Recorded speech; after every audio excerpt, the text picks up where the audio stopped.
I prayed at the bed of my mother as she prayed for relief in vain. For the prayer lines that night were all jammed up tight. There was a game at Notre Dame. The priest, he came for a visit. She asked when her prayer would go through. He said, I wish you well, but your SOL if there's a game at Notre Dame. 80,000 fans are praying at the stadium. Millions more cause the game's televised. If there's a ball in the air, your prayer ain't got a prayer when there's a game at Notre Dame. If you pray for the end of world hunger or peace for mankind to begin, better first go online, check the dates and the times of the games at Notre Dame. 80,000 fans are praying at the stadium. Millions more cause the game's televised. If there's a ball in the air, your prayer ain't got a prayer when there's a game at Notre Dame. The priest said lay back and rest now, but mama said I want to sit up and pray. He said just do it for me, your head's blocking the TV and there's a game at Notre Dame. 80,000 fans are praying at the stadium. Millions more cause the game's televised. If there's a ball in the air, your prayer ain't got a prayer when there's a game at Notre Dame. Even the Pope gave up trying to get Jesus on the line when there's a game at Notre Dame.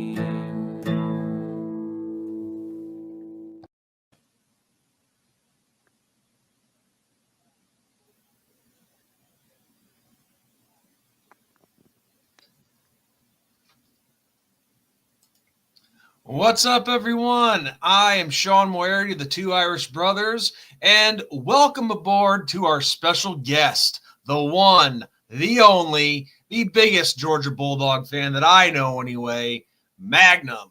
Welcome aboard, buddy. Yo, what's up, Sean? Like, man, it's about time I'm back up on this motherfucker, dude. I always like being the special guest on your shows. Well, all I know is you definitely bring a lot to the table, and you bring a lot of enthusiasm and a lot of interesting things, that's for sure, because your takes on certain things are just, I gotta say, priceless, buddy.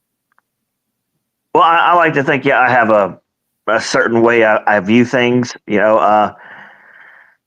Some takes, I have a whole bunch of followers, and most of them say they like following me simply because of my raw, uncut takes. They like that I don't give a shit about hurting feelings. I say what I want to say, and I know you guys like it, and I know you. A lot of times you purposely try to get me going because you like doing that shit. Because it's hilarious. I mean, when we get you going, oh man, you go on a rant, you stay on a rant, and let me tell you something. When you get somebody on a roll, you keep them on a roll. That's how I see it. That's true. I mean, if there are some people I find absolutely hilarious as well, and I would do the same thing. So I understand.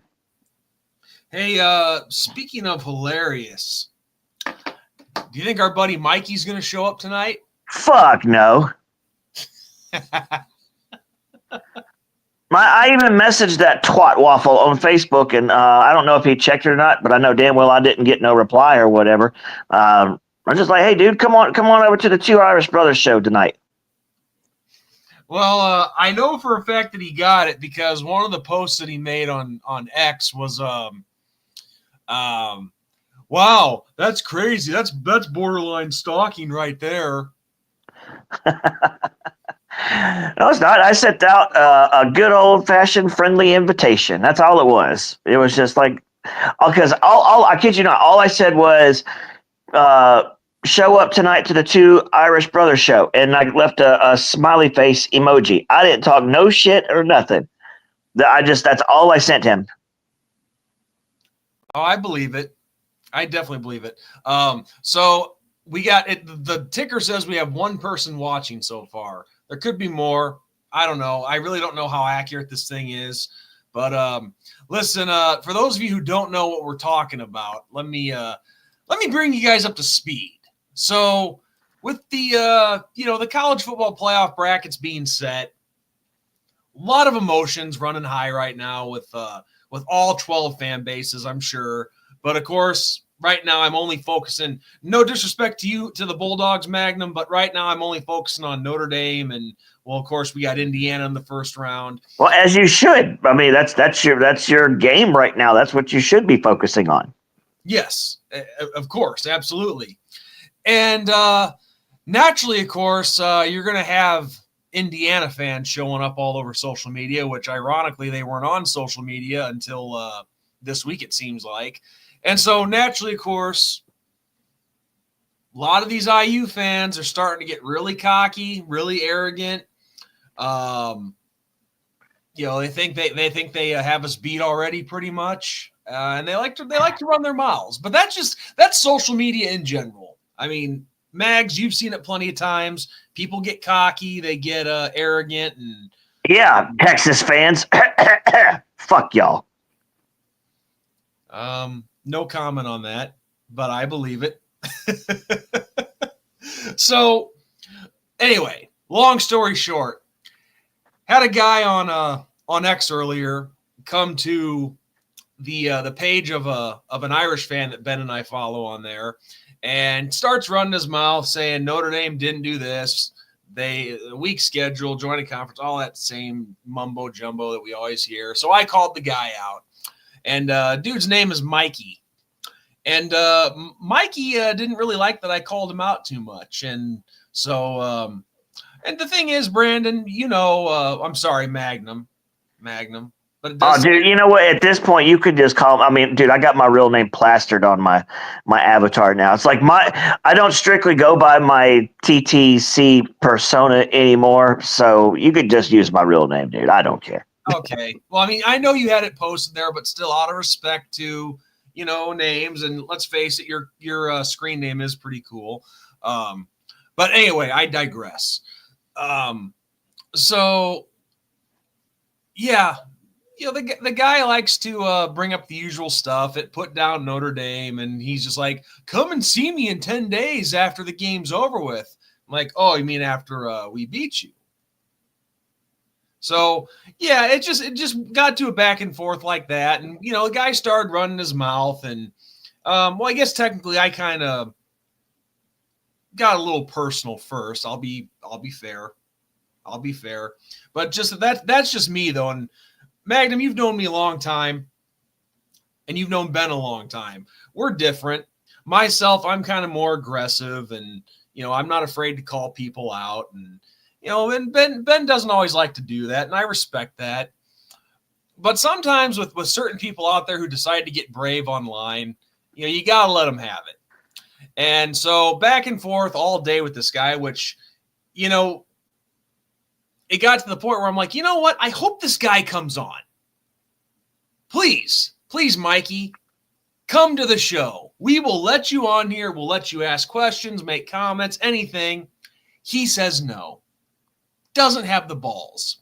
Actually had the nerve to say to me that he doesn't have the time. Well, I find that funny because these people who say they don't have the time to come on a show, but yet they post on Twitter all day long. It's roughly translated, no balls. Yeah, dude, the people, can you hear? Well, shit, can you hear me? Yeah, hear you loud and clear, dude.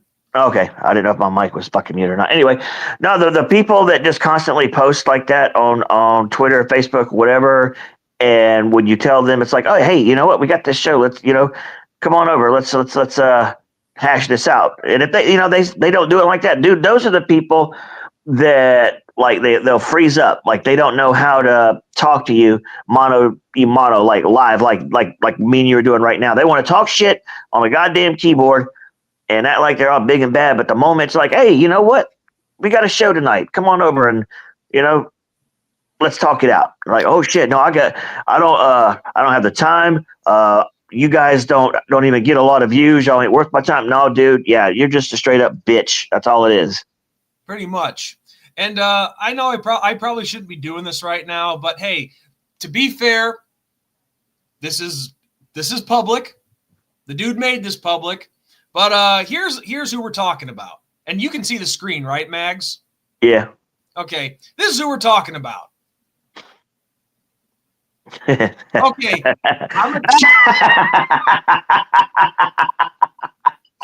All right. Let me just say one thing. This guy changed his picture. Oh, shit. The picture last night was he had his hat on backwards, and he basically looked like a cross between John Cena, Eminem, and Travis Barker. Now, in this picture, he basically looks like Pauly Shore if Pauly Shore had just done acid and gave himself a haircut. I can actually see that. I can fucking see that, dude. Like, yeah, for real. All right, I better take it off the screen. But like I said, that's public knowledge. He had his picture posted, and yeah. Well, I had to show it because I knew you would laugh at it. That's why I showed it. Dude, see, I told you. See, Sean, that's why I told you. If he actually grew a pair and actually showed up tonight, I would just utterly destroy that dude. You know, not just because of that, because he's a fucking Indiana fan too. Like, dude, don't. Oh, yeah. Well, speaking of which, speaking of people showing up, real quick, right here in the live chat, or the live chat. Anybody who wants to come on to the show, talk with me and Magnum, ask a question, leave a comment, here is the link to get into the show if you so desire. And we hope you guys do, because that's always what makes the show fun, is when we get a chance to talk to our viewers. So with that said, Magnum, it's been 3 days. The brackets, of course, as we all know, are official. Yep. And it's pretty cool, man. We have a chance to meet again. Dude, like, you know, I think everybody, when this season started, we all knew that we're finally getting a 12-team playoff. Now, I hate the fucking format. I just want to throw that out there. I hate the fucking format of this 12-team playoff. I think it's trash, and I think it's a joke. However, I will say I think the committee got it right as far as the teams are concerned. But as far as the teams that got a bye, fuck no. And the seed, I think you could change the seeding in the bracket, but I think they did get the teams right. Yeah, I think so. You know, the group of 5, they got their representative in, and you know, I'm not saying that Boise didn't earn it or anything. Of course they did, but they got that part right. Well, I don't like another reason I say I don't like the format, because, you know, we've talked before. Traditionally, in every other sport, in whatever sport, like we'll say, the NFL for example. Okay, traditionally the number 1 seed will take on the worst seed in the playoffs. That's traditionally how it works. The number 1 seed gets a favorable path to the championship game. Well, in this format, Oregon got absolutely fucked for having the number 1 seed. They easily have the toughest path, because they're going to have to go against either Tennessee or Ohio State. You know, that's already a tough out, especially if they have to play Ohio State again, because we know how tough it is to beat the same team twice in a season. Then, let's be honest, Texas is going to mollywop Clemson and Arizona State, so Oregon is going to end up having to play Texas. So congratulations, Oregon, you got the number 1 seed. Here's Tennessee or Ohio State and Texas. Oh my God, dude, what an absolute fucking shit show! The number 1 seed is not supposed to have that tough a path. Like, Texas got the 5 seed. Okay, so their path is extremely easy. How does it make sense for the 5 seed to have such an easy path when the 1 seed has the toughest path? Like, what the fuck, dude? Like, that makes no sense to me. Yeah, I know. It's weird. It's really weird, but you know, they're not going to be doing any reseeding. They're not going to they're going to let it play out. I guess they don't really want anybody really having an easy path. So I guess I can kind of respect that. Well, I really hope this is just kind of like a one-off. This is the first year of the 12-team playoffs, so obviously there's going to be some kinks in it, but there's some pretty bad kinks in it. I hope come next year or at the latest 2026 we have a different format. It's like, okay, if we want to stay with 12 teams, okay, but let's not give, just because you win a conference, let's just not give them automatic buys, because you heard me say this 1,000 times. In my opinion, who you play matters. In no world should a fucking Arizona State and a Boise State get a first round bye because they automatically win their conference. No, hell no. No, it's probably not right. Because like this was talked about in the preseason. What if you have, a 3-loss team or whatever, pulling an upset in the conference championship and getting that first round bye. You're right. It doesn't seem fair, but life isn't fair, I guess. That's all I can really say. But you make a good point. This is the first year of the 12-team playoff. It'll probably take a few tries to get it right. Because they're already talking about maybe wanting to do away with the conference champions only getting the first round bye and so on. Yeah, I mean, I understand it's the first year of it, so I'll give it a couple of years to iron the kinks out and whatnot. But still, I mean, the issue is this format still should have never even. Who okayed this? Like who gave this the fucking green light is my question, because for year after year, everybody says, "Oh, the SEC is always the toughest conference. Like nobody compares to it." Well, when they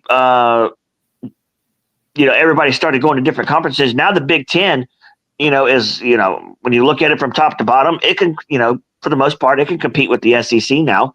So you got like Oregon. Now you got how funny is that? Oregon comes straight into the Big Ten and says, "What's up, motherfuckers?" and wins that shit. Then you got Ohio State. Traditionally, Michigan is pretty good. This year they sucked ass. Penn State, who nobody really takes seriously because James Franklin can't win the big fucking game. But top to bottom, they're decent conference. But in what world should the Mountain Athletic Conference or the Big 12? In what world should those conferences be put on the same playing field, the same level as the SEC and the Big Ten? No, in no world. Like there is no world where you could convince me those conferences could get a first round bye and be on that same level with the SEC and Big Ten. No. No, I agree. They just be better off just okay, fine, have your conference champions be in. Of course, you'd have to have that, but just seed the field accordingly. That's exactly what they should do. Like what was it, Clemson? The 16th seed gets into the playoffs as a 12 seed. That makes no sense. If you're telling us that they are the 16th ranked team, then they have no business being in that playoff, because that playoff is meant for the top 12 teams. So we look at it and we'll see. What was I'm trying to remember? Like I'm not looking at anything. I'm just trying to go off the top of my head here. Boise State has the 3 seed, if I remember correctly, and the committee has them ranked 9th, I believe. So the committee views Boise State as the 9th ranked team in America, but yet gives them the 3 seed in the playoffs. What fucking sense does that make, man? None. It's fucking stupid. So yeah, what you said, just do it exactly the way you said it. Keep the seeds like the way they are. If you're telling us this is the number 1 team, you give them the number 1 seed. If this is the number 7th seed in America, you give them the 7th seed. Just because you win the conference, damn all that bullshit. Fuck that high seeding shit just because you win a conference. Yeah, I know. I mean, look, like I said, if they want to have the conference champions in, I can't stress that enough. go ahead and put them in. But because they're in a conference, why should they automatically get a bye? Yeah, I am not with that The best automatic bye shit. The best team should get the byes. Yeah, like the if you're telling us these teams are the top 4 teams, those are the 4 teams you give byes, whether they won their fucking conference or not. Now, traditionally, one of the top 4 teams is going to be an SEC team, and now it's probably one of the top 4 is definitely going to be the Big Ten. So you're probably going to see the SEC and Big Ten get byes, a good bit. However, that 3rd and 4th seed, whatever. I don't want to see Boise State there. I don't want to see Arizona State there. If you're telling us that Arizona State is like the 12th ranked team, well, you give them that 12th seed. Don't give them the fucking 3 or 4 seed just because they win the conference. No, fuck that shit. That's how you get terrible. People were complaining about Georgia and TCU a couple years ago. Dude, when Texas beats Clemson, you know how badly Texas is going to beat Arizona State, dude? People are going to complain so bad that was not a competitive game. Well, no fucking shit, guys. And this is why we're having you on the show tonight. Well, I hear it. Yeah, got me going. I ain't even realize it. Oh, by the way, I just sent a message to Mikey letting him know we're live, so he has a chance to come on. Cool. Come on, Mikey. Mikey. We know you want to come on. Come on, Mikey. No, but, going back to what I was saying, it's like I just hope in a couple of years they get this shit straightened out because, I won't have nothing to say, dude. If they do away with the automatic buys and the bullshit seeding, if they just have to keep the 12-team playoff and just seed them according to what they themselves rank them, I'll be perfectly happy. I won't have shit to fucking say. But it seems like every fucking year, because when they first did the 14 playoff and the way they were putting teams in, a lot of times they got that shit wrong. Now they come out with this 12-team playoff and they completely fuck the format up. The problem is we keep putting the same dumbasses in charge of this shit year in and year out. It's like, at what point do you motherfuckers, realize maybe we need some, new brains involved? Maybe we just need to get rid of these people and bring in some new folks. Maybe they can actually do shit properly. Come on. The head of the committee right now, what's his name? Manuel Ward. Yeah, Ward. He just needs to stop talking. Seriously. It's like, no, I don't want to go the political route. I really don't. But here's the thing. First of all, Manuel Ward was a terrible choice to put as far as the chairman of the CFP committee. Why? Well, because, hello, people, he's the athletic director of Michigan. The program that just got busted for cheating like a motherfucker. What business does he have leading the CFP committee? None. It's like it's conflict of interest big time. Yeah. And I guarantee, I mean, I'll get to this part in a sec, but if Michigan was close enough, now obviously you're not going to put a team in there with 5 losses. But if Michigan made it close enough, he's the kind of guy who would probably find a way to put him in there. I mean, it wouldn't surprise me. I mean, the one thing that I noticed when this bracket came out, the one thing I noticed, if you look on those first round matchups, most of your Big Ten teams, they have the home games, except Indiana. But the thing is, Notre Dame, Indiana is still the same state. Like, you're going to have just as many Indiana fans probably make that trip down to South Bend, So, I mean, not to talk shit, you guys, Sean, but I know damn well you guys are going to sell some tickets to those guys. Well, I saw when I was just out of curiosity roaming through X the other day, X, Twitter, whatever you guys want to call it. It's like I said, a lot of these Indiana fans, they've been making their way out of the woodwork and, getting cocky and arrogant all of a sudden. Which I have a lot more to say about that in the echo chamber of garbage that I've been hearing nonstop all week. But this one dude who I'm pretty sure he was a troll, but even if he was a troll, he was kind of right. I hate to admit this. And I never like to insult our own fan base. But unfortunately, there is a track record of this.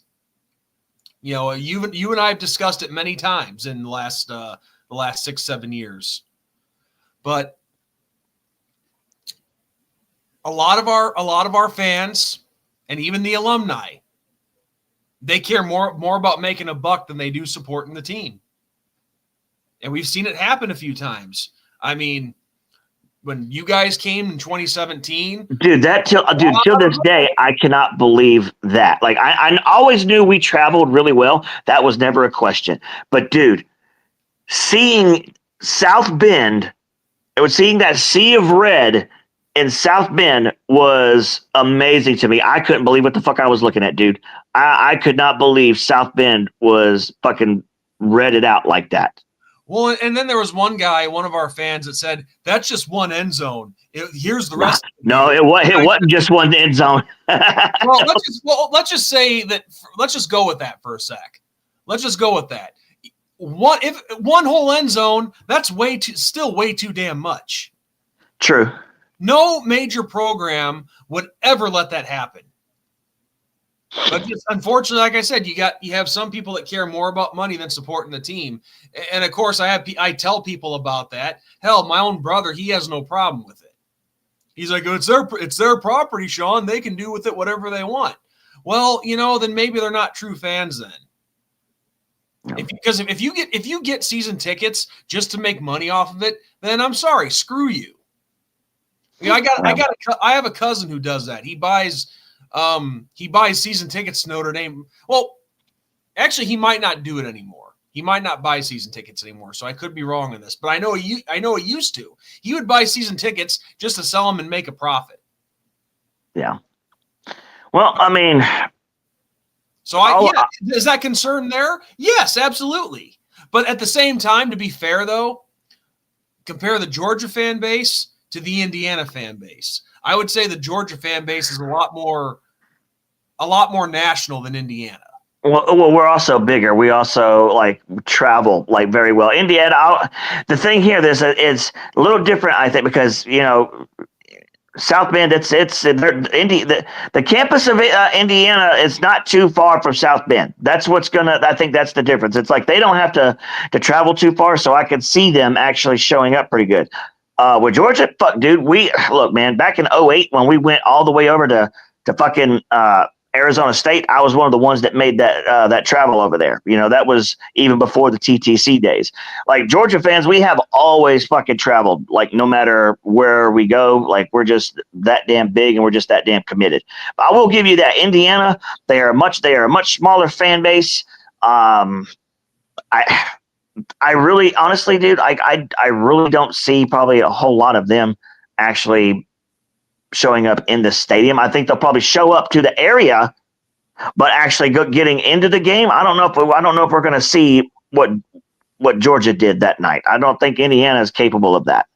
Well, I'll tell you one thing: the tickets on the market right now, they're going for stupid money right now. I think the cheapest ticket I saw was like $1,500. God damn. Yeah. And of course, students and season ticket holders and alumni, they're the ones that get the first dibs. There was not a sale to the public for this. Mm. So the only way if you're from the public, the only way you have a chance to get a ticket is to spend that stupid money on like StubHub or wherever. Well, I'll say this. Well, at least Indiana don't have that far to drive home, when they get disappointed, because that's what's going to happen. Well, and I'm not one who likes to get cocky, but, with all the crap that I've been hearing from Indiana fans that, like I said, all of a sudden showed up out of nowhere. No, dude, this is the time you get fucking real, dude. Let's be honest here.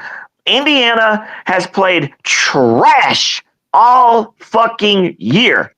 The one team they played that was worth a fuck, they got blown out by 23 points.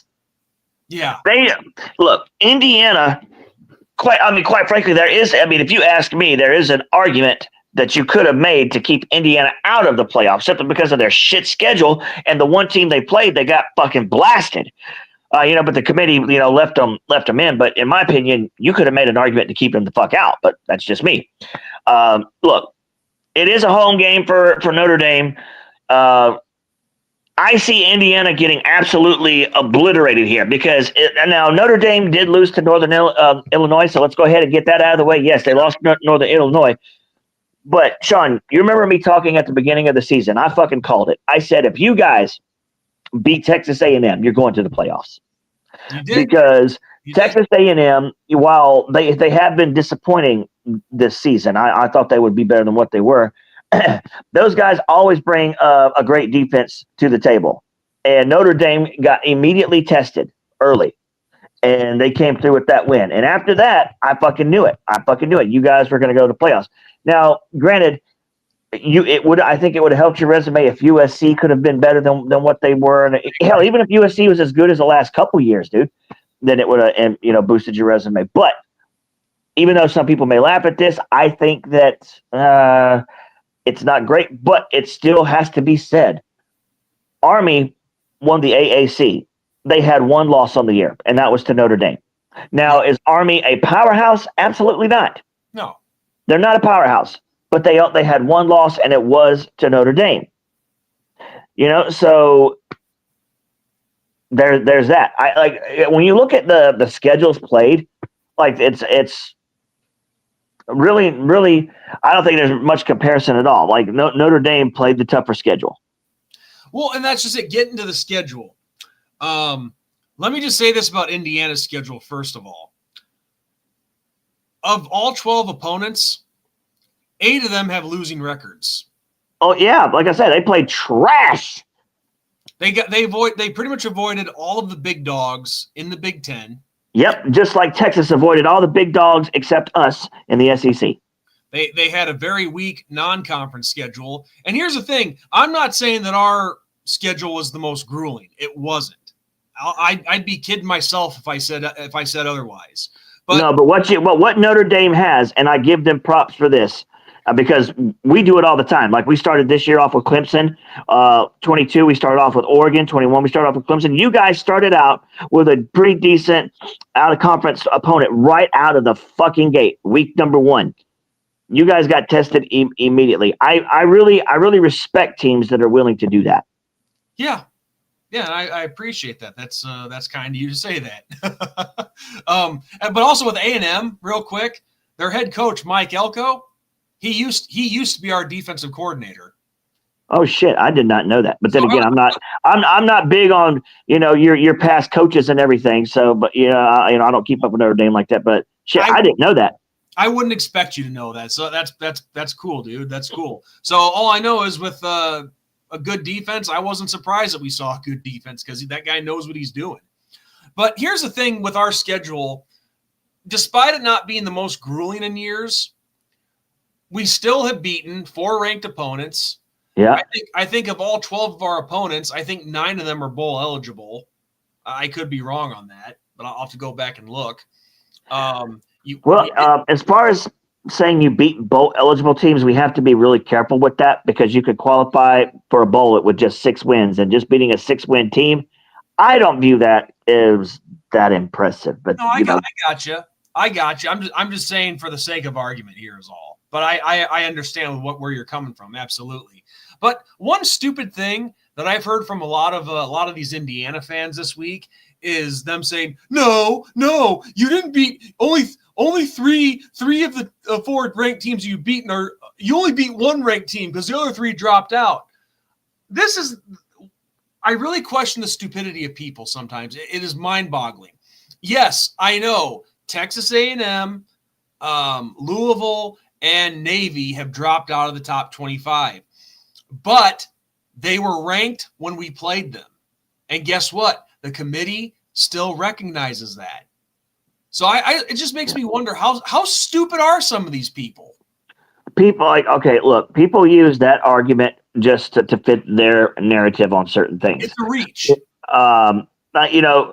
there's a reason why when two teams play each other, there's a reason why at the time both teams have a number next to their names. This is where they are ranked, and the committee wards said team for winning that game. And so if this team defeats this team, fuck it, dude. Let's just say Georgia is a ranked team, and we're playing Tennessee, right? Both teams are in the top 10, right? Georgia beats them. Well, we're going to get rewarded as such. It doesn't matter if Tennessee gets back into the top 10 the rest of the season. It's going to be viewed as a top 10 win for Georgia. We got rewarded as such. So it's just people. They just say shit just to fit their narrative, dude. That's all it is. They don't want to give credit where credit is due. Plain and simple. Exactly. They reach for any pathetic argument they can think of. I mean, and sticking on that for a second, okay, yeah, Florida State turned out to be absolute trash this year, but still, they were number 10 when the Georgia Tech Yellow Jackets beat them in Ireland. I'm certainly not going to take that away from Georgia Tech. They beat a top 10 team because that team was number 10 when they played them.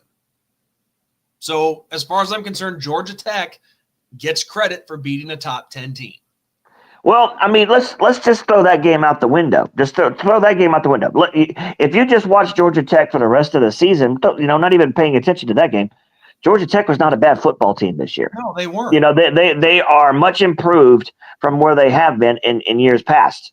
I think they won 7 games this year. They went 7-5, and for Georgia Tech compared to where they have been, holy fuck, that is definitely an improvement for them.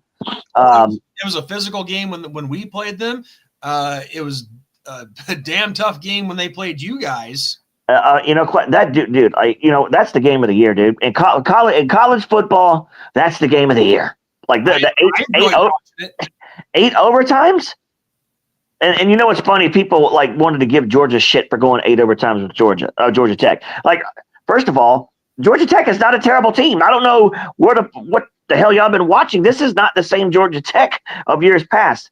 And while y'all sitting there talking shit, thinking we're going to get blown out by Texas, what the fuck happened? Suck my fucking dick. We beat them 2 times in a row.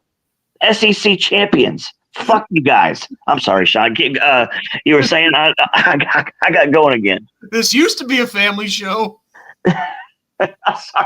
I'm sorry, dude. The way you're feeling towards Indiana fans right now, I feel towards Texas fans because we've been hearing nothing but absolute nonsense from them. It's amazing. Every time you beat Texas, it's always the fucking refs. It's always excuse after excuse after excuse. They cannot admit that Georgia is just the better team. Yeah. It's just nobody seems to want to give credit where it's due to anybody. I mean, I'll say this: I was pissed off when we lost to Northern. I mean, that was a bad loss. I mean, yeah, I would be too. But they did it. You can't take it away from them. I don't know. I don't know what the hell was going on with Notre Dame that day. Your guess is as good as mine, dude. Because I'm sorry, when y'all came out and y'all beat A&M like that, I literally thought that you guys were actually going to run the table. Y'all came close to running the table, but you lost to Northern Illinois because you of all people heard me, Sean, when last year in the offseason when we were going through the schedules, and you told me Notre Dame's schedule, and you named Texas A&M. I said if you guys beat Texas A&M, I think you guys will run the table and go to the playoffs. I was wrong about running the table because you lost to Northern Illinois, but you did go to the playoffs. Yes. That, as far as I'm concerned, is a success. But now, let's get far into the playoffs. Let's go for it all. But to answer your question, I can tell you exactly what happened that day. We played down to our opponent. We were probably coming off the high of beating A&M at their place, and we came into South Bend figuring, okay, we got Northern Illinois, the first home game of the season. It's going to be a cakewalk, and we just played like crap. Yeah, unfortunately, a lot of teams fall into that shit where they have a big game the week before. They invest a lot physically and a lot emotionally, and then come the next week, it's like they're just spent. That's one of the things I love about Kirby. I love Kirby Smart's ability to keep this team focused week in and week out. Like these, especially over the last 4 years, dude. Like we really have not had that just catastrophic meltdown, dude. If this was the Mark Richt years, oh, you guarantee that shit was going to happen once or twice. I love Mark Richt to death. You know, he did a lot for us. He built the program back up, but Kirby's taken us to that next level. You know, and coaches that can keep teams focused when you play those little bitty shit schools, you know, that's huge because a lot of times the guys just won't show up and you risk the losing because of that. Well, and real quick, we got our first comment of the night from DC Irish 1213. Notre Dame versus Georgia will be a great matchup. Very physical game coming. Hope ND whips Indiana. I hope so too. And I got more to say about Indiana here in a sec. But again, people, to everybody who's listening, here is the link in the live chat to if you want to get into the show to talk with us. There it is. We welcome it. That's what makes the show fun, especially a live show. So I got to ask you this first, Mags. And I know we talked offline about this before, but you got to share this with the audience. What was your thought while watching the selection show? And when it came to that last spot, SMU was picked over Alabama. See, Sean, here you go, poking the goddamn bear. I know exactly what you're doing, but I think you have an idea of what my response was because I posted it basically soon after, where I posted a picture of the bracket, and then I laughed at Alabama for not making the first ever 12-team playoff. Like, I absolutely lost my shit at that. I thought it was absolutely hilarious. I mean, Alabama fans feel they're so entitled that they for some odd reason, they think having 3 losses automatically should guarantee them a spot in the playoff just because of being in the SEC and who they beat. I'm sorry, you stupid motherfuckers. Look, losses count. At some point, you have to look at yourselves and be like, yeah, we lost to these scrub-ass teams, and we shouldn't have. You bums lost to Vanderbilt and fucking Oklahoma. Over this last decade, we all have forgotten that Oklahoma actually had a goddamn defense. You motherfuckers just made them look like the entire team is Butkus Award winners. You motherfuckers have no argument of being in the playoffs. Yeah, and the only way they would have made it is if SMU continued to get blown out in the ACC championship. But no, that didn't happen. SMU. Well, even then, I would have still been against Alabama getting in because SMU made the ACC championship game. Like, they made their conference championship game, and they only had one regular season loss. And they didn't get blown out by some bum. Alabama got beat by 2 bums and blown out by 1. Yeah. You know, and Clemson, even if Clemson did blow them out, you know, Clemson is not a scrub. Clemson is a perennial ACC title contender. There's a big difference of getting blown out by Clemson and fucking this year's version of Oklahoma. I'm just saying, I know the committee, and I'm just saying that if they blew out SMU, if it stayed a blowout, then that would have given the committee every reason to drop SMU out and replace them with Bama. That's what I'm getting at. Probably so. The committee probably would have put Alabama in at that point, but you know, they picked the right teams, and I love the fact that they did protect the teams that did make the conference championship, because it is the conference championship. The regular season is over. Like, this is why Lane Kiffin said he's talked to a lot of coaches, and coaches don't want to play in conference championship games because of that risk. But so I'm glad at least this committee protected the teams that did make the conference championship game, because it's not right. You punishing them for playing an extra fucking game. It's not right. No. And on that note, we have our first guest of the evening, our good buddy Ryan Fravel from Week 0 Productions. How's it going, dude? Going good, man. Going good. All right, man. Well, you came in. What's on your mind? Not much. I don't like that some of our fans are already booking their hotels and buying their tickets for Louisiana. Oh shit! Yeah. That's not a good idea. Me and Sean were already talking about that. It's like focus on Indiana first. You don't even want to look towards Georgia's direction right now. That when you do that shit, you're gonna fuck up. Yeah, everybody was so excited when they found out we were hosting a game, and I have a Notre Dame group chat with probably about 70 plus Notre Dame fans, and they're all like, "Yeah, we bought our tickets for the first round." The minute they found out Indiana was the opponent, yeah, man, I'm gonna sell my tickets. I'm gonna save my money and I'm gonna go book my hotel and buy my tickets for the game against Georgia. I'm like, you guys need to chill out. But you guys gotta chill. God damn. You're trying to drink stuff. I think we're gonna win this game. I don't know if handily is the right word, but I feel very confident we're gonna win by at least 2 scores. But you can't, whether you're a member on the team or a fan in the stands, don't get ahead of yourselves. Yeah, exactly. I mean, I'll agree. I think Notre Dame is going to win this game pretty easily. However, there's always that chance that an upset can happen. Now, how stupid are you going to look just going ahead and making your hotel reservation, spending all this money, and your team loses? Mm-hmm. That's going to be, you want to talk about a kick in the nuts. That would be a huge kick in the nuts. I guess. Yeah, and I told them, I was like, telling them, like, guys, we've been here before. We lost to NIU. Do you really trust this team to not lay an egg when they've already proven that they can lay an egg by listening to all the rat poison? It can happen. I mean, I just think Notre Dame is going to win it pretty easily. But yes, there is always that chance, I mean, it's college football, especially this season. Out of all years, just to assume that you're just gonna walk through somebody. Hello, this year has remnants of 2007 written all over it. Look at all the fucking teams that have lost basically on a weekly basis. The number 2 team in the country has 2 losses. Us. Yep. I mean, how many times have we seen in the same year Vanderbilt beat Alabama?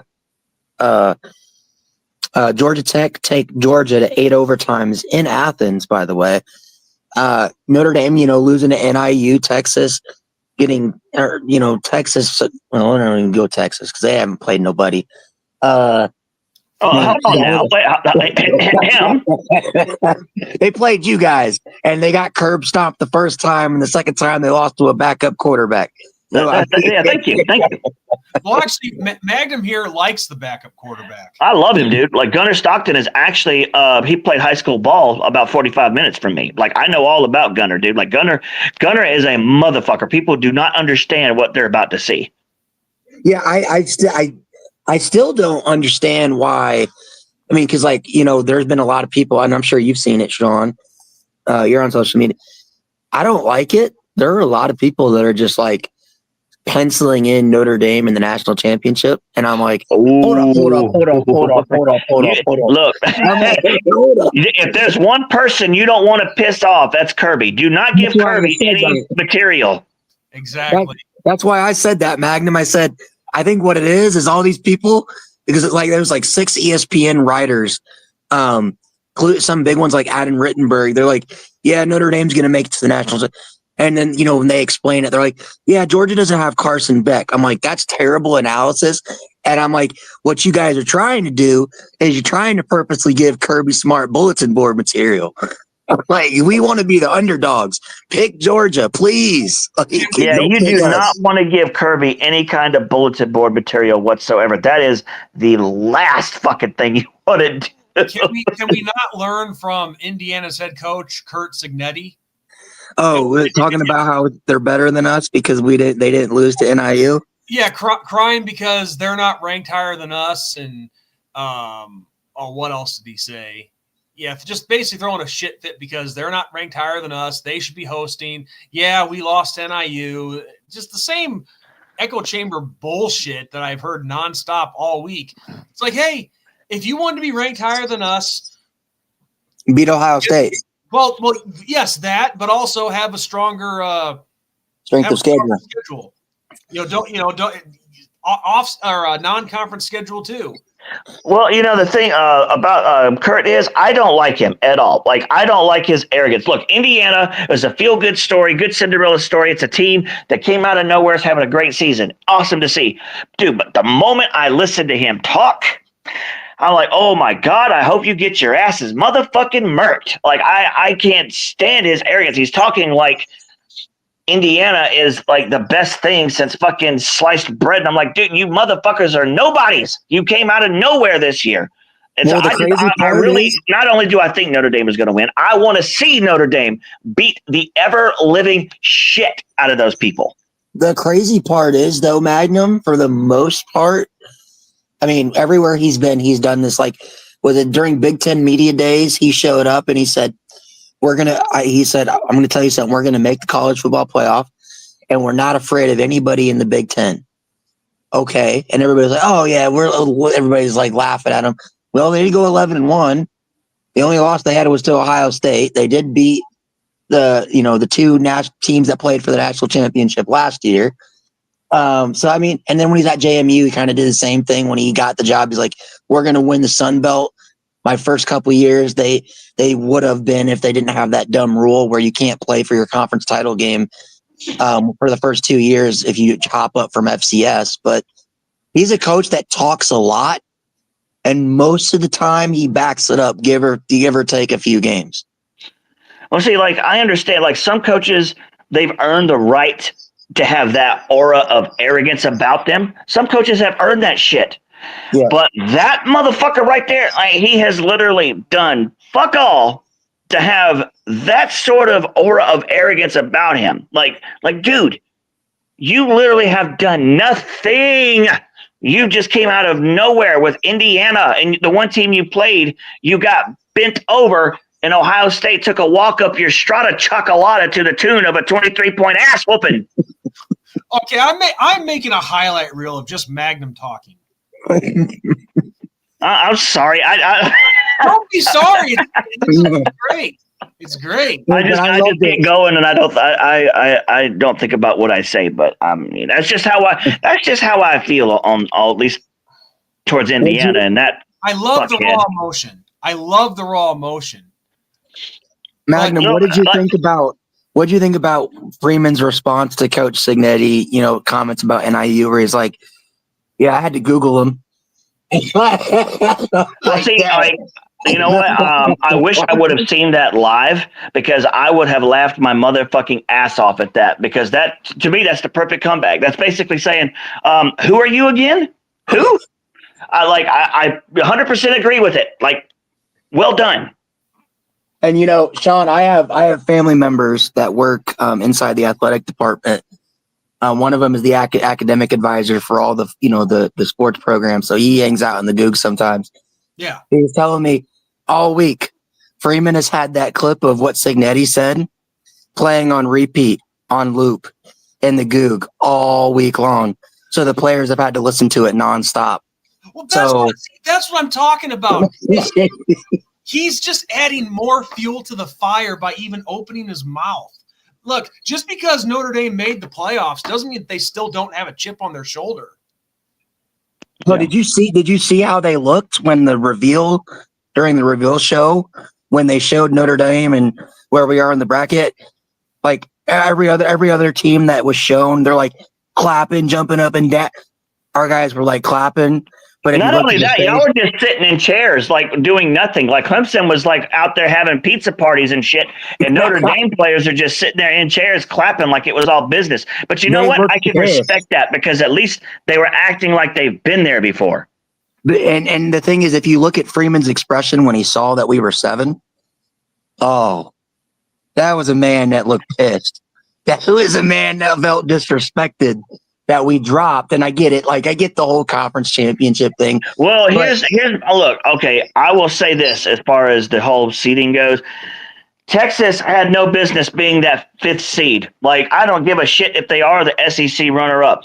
They have literally beat no ranked opponent. They have played garbage, and they have no business being that high. And the fact that they bumped Notre Dame down is bullshit. I'm glad you brought up Texas because I was waiting to show this this comment. But DC Irish says chimes in again. If Texas won it all, would anyone even validate it? They lost to Georgia twice. I feel like they should have been disqualified from the playoffs from losing to the same team twice. Well, I'm not going to say they should be disqualified from the playoffs. I think that's going a little too far. But I will say that they definitely don't deserve that 5th seed. I think what should have happened is just switch spots. Texas down to the 7th seed, Notre Dame to the 5th seed. Now, see, Notre Dame is not in the conference, so technically they cannot even have 1 through 4 seeds. So what's the next best thing? The 5th seed. Okay, they're sitting there at 11-1.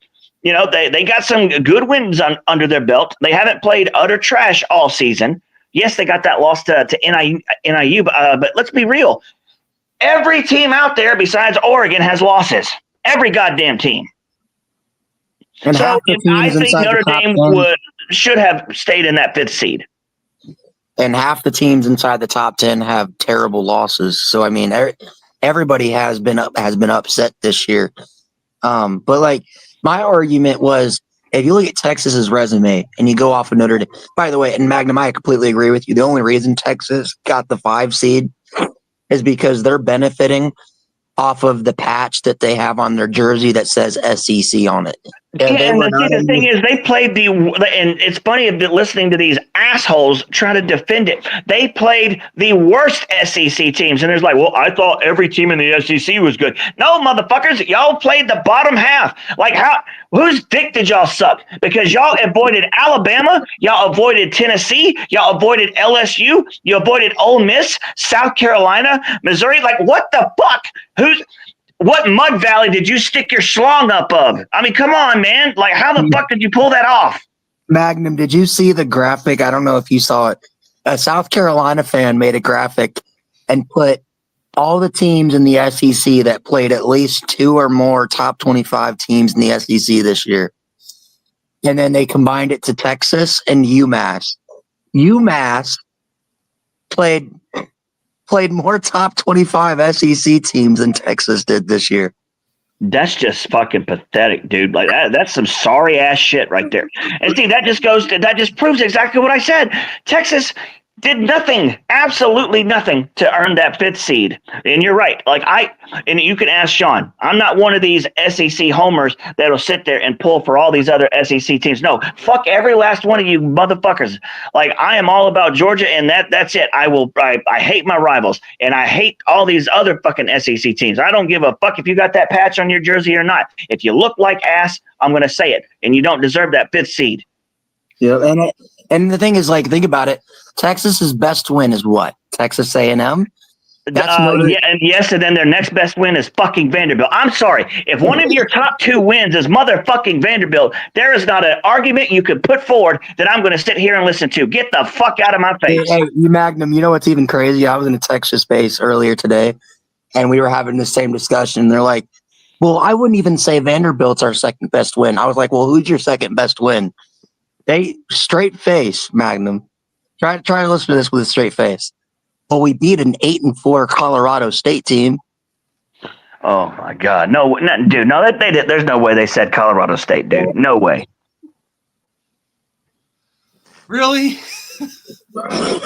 Oh my God. Well, you know what? Okay, let's just use that for a minute. Okay, their second best. So you got Texas fans admitting that their second best win is an 8-4 Colorado State team, and you motherfuckers think you deserve the 5th seed. Why? They're going to plead the 5th on that one. Because no, Magnum, what they'll tell you is, well, we lost to Georgia by 3 points. Yeah, the second time. The first time you lost by motherfucking 15 in your house. Oh, and you know what's crazy is like, and when we were having this discussion, right? These Texas fans had the nerve to crap on Notre Dame. They're like, well, what, your best win is a service academy? I'm like, is Army not ranked? They're like, it's still Army. I'm like, are we sure that Army wouldn't beat you guys? Well, here's what I said. Before you got here, me and Sean, I actually said this to Sean about that very thing. I said, now granted, Army is not a traditional powerhouse. I get that. However, they have one loss on the season, and they won the AAC. That one loss is to Notre Dame. That means every other person on that schedule, they fucking beat. And handily, too. And Notre Dame is that one loss. Now, yes, the Army is not a traditional powerhouse, but they are ranked. They are ranked. And I don't think people are taking that into consideration or taking this seriously. It needs to be taken. They are ranked. Anytime you get a win over a ranked opponent, that strengthens your resume for shit like this, the playoffs. Yep. And I was kind of joking, but I was half-heartedly not joking. Like, I was like, put Army in the playoffs. I mean, or because think about it this way: Boise State, the best part of their resume is we lost a 3-point game earlier in the season against Oregon, right? Okay, Army has a better strength of schedule than Boise State does, and they've been blowing teams out. Meanwhile, Boise State's in dogfights with Wyoming and New Mexico and Hawaii every week. Why are we just assuming that Boise State's a better team than Army? Because they have a Heisman front runner. That's why. That's exactly why that they're in the playoffs. And I got to say, too, Boise State has had, they've had a better football history as of late than Army has. And, even though, I'll agree with you, Boise State has played a god-awful schedule. But at the same time, that Ashton Genty kid, to be able to even near Barry Sanders' 1988 record mark, we have not seen that before. Competition or no competition. I mean, that's a lot of carries. That's a lot of in this day and age in football. Yeah, this day and age in football, to see somebody get those carries, that many yards on the ground, and those many touchdowns on the ground, unheard of. The kid's special. You can't take that away from him. Let me ask you guys this, and how would you? Because I was kind of thinking about this as I was talking about Army and Boise going forward. Maybe not next year, but when we do the 14-team format and we give a G5 auto bid, I mean, I would think about if we're going to do it to determine who the best group of 5 team is, why not, if you have a Boise and Army situation, why not have those two teams play a play-in game and whoever wins gets in? That way we can actually make sure who the better team is. Like, kind of like what the NCAA tournament does, where they do the first 4. And it's basically playing games to get the final, 2 spots in the playoff. I don't know if that would happen or not, because now you're talking about adding a whole extra game to a scenario. I don't think they would do that. It's an interesting concept. It is. I mean, because now, to me, it makes sense, but let's be real here, Sean. Like, what were we talking about earlier? Every fucking time, the new 12-team playoff, the 14 playoff, the same people are in charge, and we get the same kind of fuck-ups year in and year out with the format and other bullshit. So expecting these people to get something right is just pretty much, let's just throw that shit out the window, because it's probably not going to happen. Now, it is a great concept. It really is. But look, when you get to 14 teams, dude. Let's just say they do that. Let's say if they add a couple more teams and we got 14 teams. Yes, they're going to throw in a group of 5 team at that point, like automatic, basically, no question, no ifs, ands, or buts about it. But do we now add one of the other conference champions? Like, for example, Army this year won the AAC.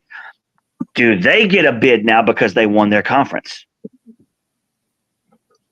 I think there would be a lot of pushback on it, Magnum, from especially if you had a situation like, think about it this way.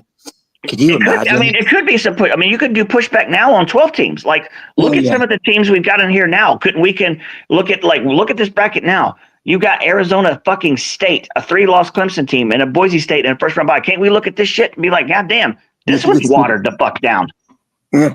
You know what's crazy though, Magnum, is I remember certain folks over at ESPN last year at this time when Florida State, they got whatever you think, whether they got hosed or you think they made the right decision, whatever, they're saying, well, we won't have this problem next year with the 12-team playoff because nobody will be mad.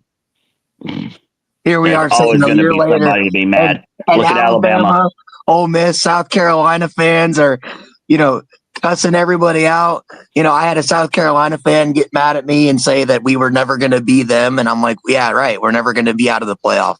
Like you Wait, time out. Wait a minute. Did you just say a South Carolina fan Yeah. said y'all will never be them? Yes. Oh, I'm sorry. I'm South Carolina. How many national championships do you motherfuckers have? What do you mean Notre Dame will never be y'all? Excuse me? And who was it that just beat South Carolina a couple years ago in the Gator Bowl? With a lacrosse player at quarterback. Yeah. And see, and now, okay, so now you see firsthand of the fucking dumbassery that we've put up with for years from South Carolina fans. Like that was just straight. That you know what? I don't even have nothing to say. That was just an ignorant ass statement.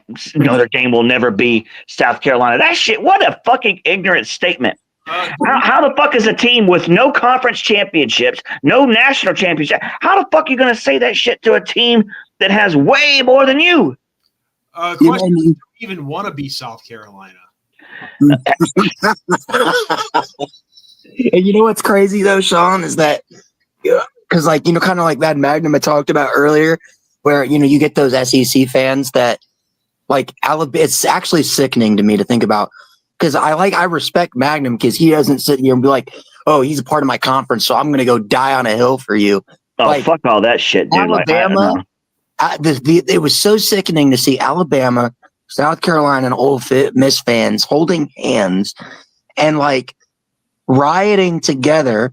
And there's like a post where like Alabama fans, South Carolina fans, and Ole Miss fans are like, yeah, Alabama, Ole Miss, South Carolina would put belt to ass to everybody inside the top 10, not named Oregon.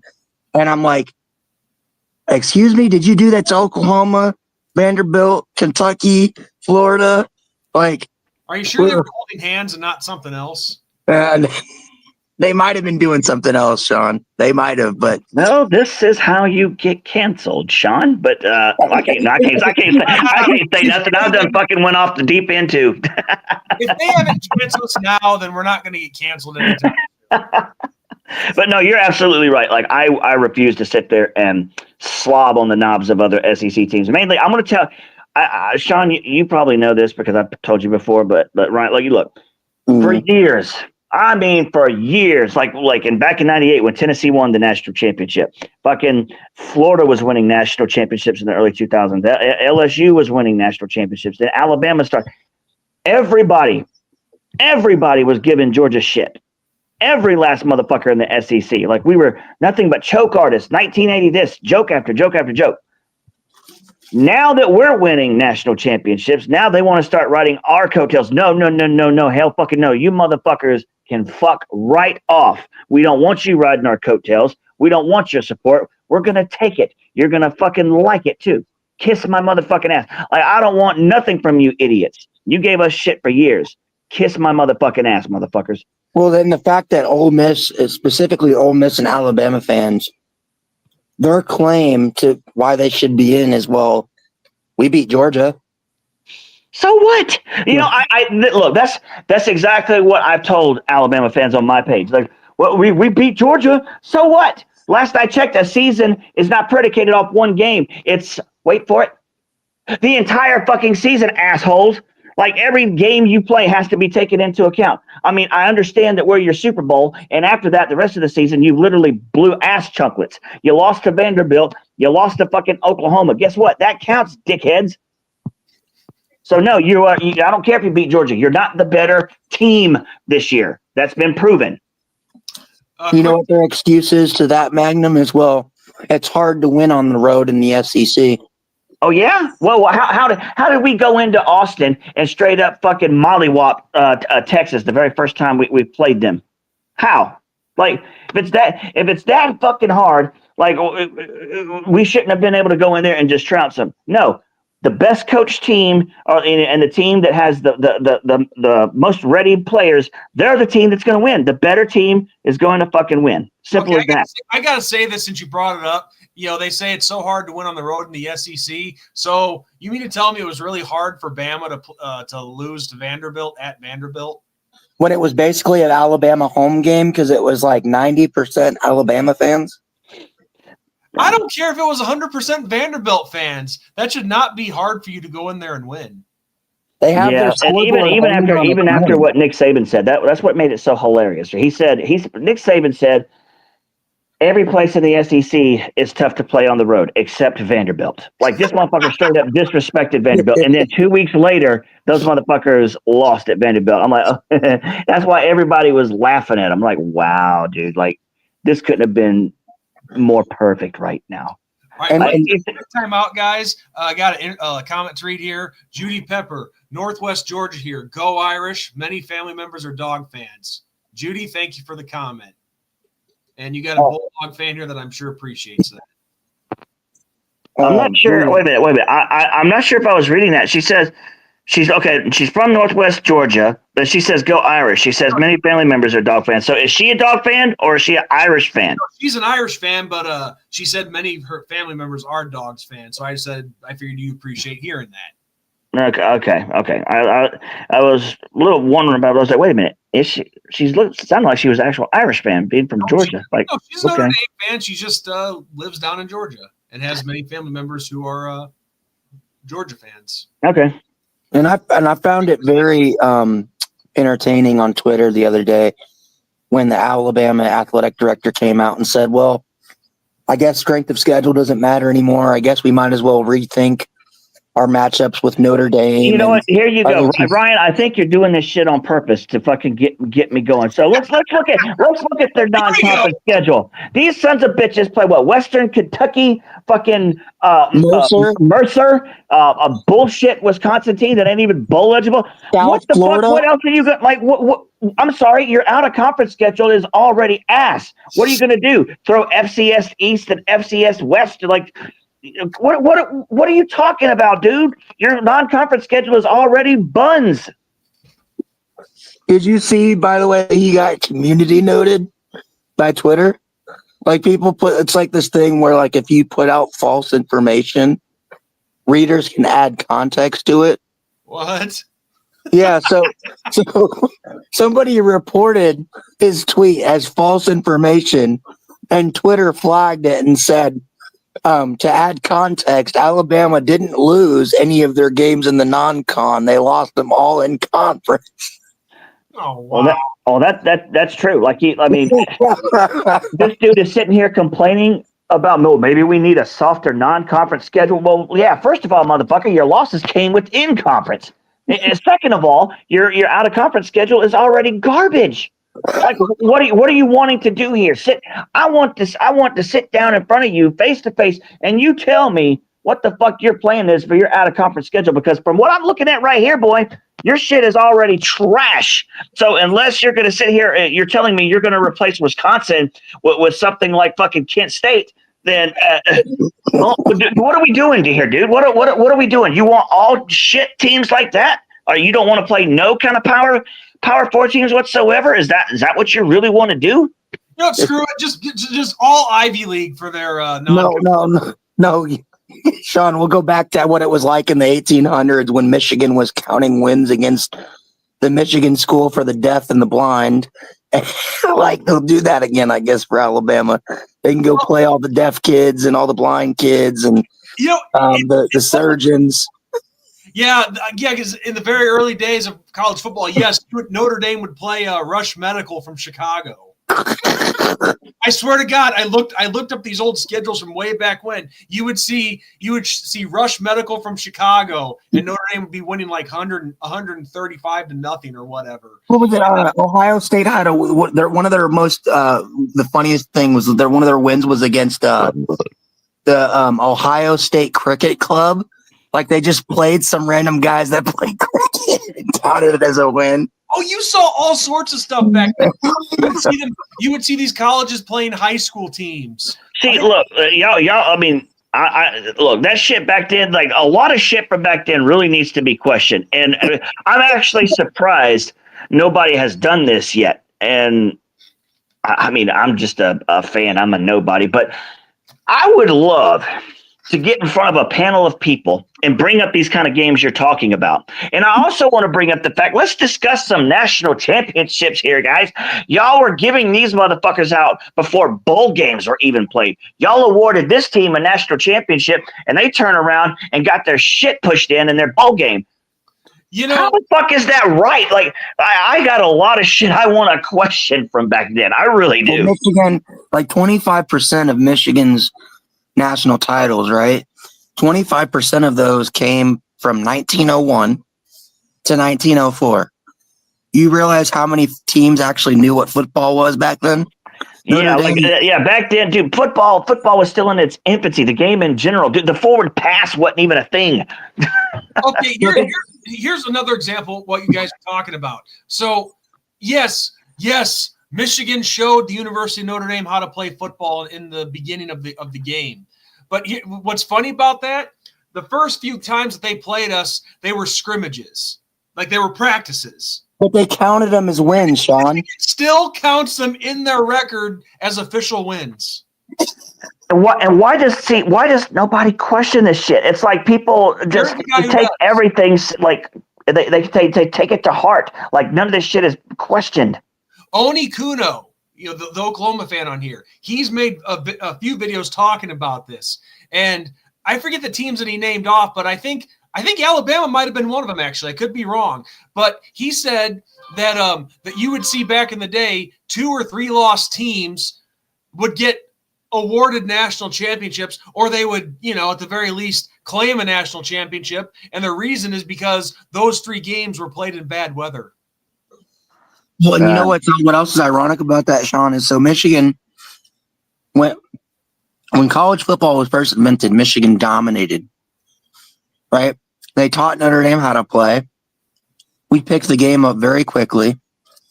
And then it's funny because they taught us how to play, and then we started beating their ass. And then that's when they decided, yeah, we're not going to let you guys in the Big Ten. That and fielding Yost hated Catholics. Yeah. Then we played them in 46 and 47 back to back, and then we didn't play them again for like another 25, 30 years or something like that. They made it to where we were blackballed from the Big Ten for like 40 years. Yeah. Yeah, there's just a lot of shit from back then I really question. That's why when you're if you're talking trash to a certain fan base and they bring up their national championship, they immediately lose credibility with me, because so many teams from back then, that claim national championships from certain years are honestly not the rightful winner of said year. And I can't stand people that want to just especially folks that wasn't even alive around. Like, motherfucker, what are you doing talking trash to me about a championship from 1940s when you wasn't even around to even look at that shit, dude? You can't even fucking pull some of these games up online, for God's sake. Like, what are you doing? And that's why, fucking talk to me about that shit. I have, as a Notre Dame fan, I have a lot of respect for Notre Dame as a program, because if Notre Dame wanted to, they could be like most other programs that claim every possible national championship they can. Notre Dame has 22 national championships that they could claim. Notre Dame only claims 11 because Notre Dame doesn't recognize shared natties that were, that they didn't actually think that they won. They only claim, I think it was like 1 or 2 of Notre Dame's 11 that they count are shared. The other ones are all outright. They were the best team that year without a doubt. Well, I do know. I want to say it was 1946 or 47. One of those teams, and I think I've actually talked with Sean about this one before. Anyway, the final 3 teams, like the top 3 teams from that year, was Navy, Notre Dame, and Georgia. And Georgia was the only one of the 3 teams that were completely unbeaten and untied. Both Navy and Notre Dame had a tie on their resume. Mm-hmm.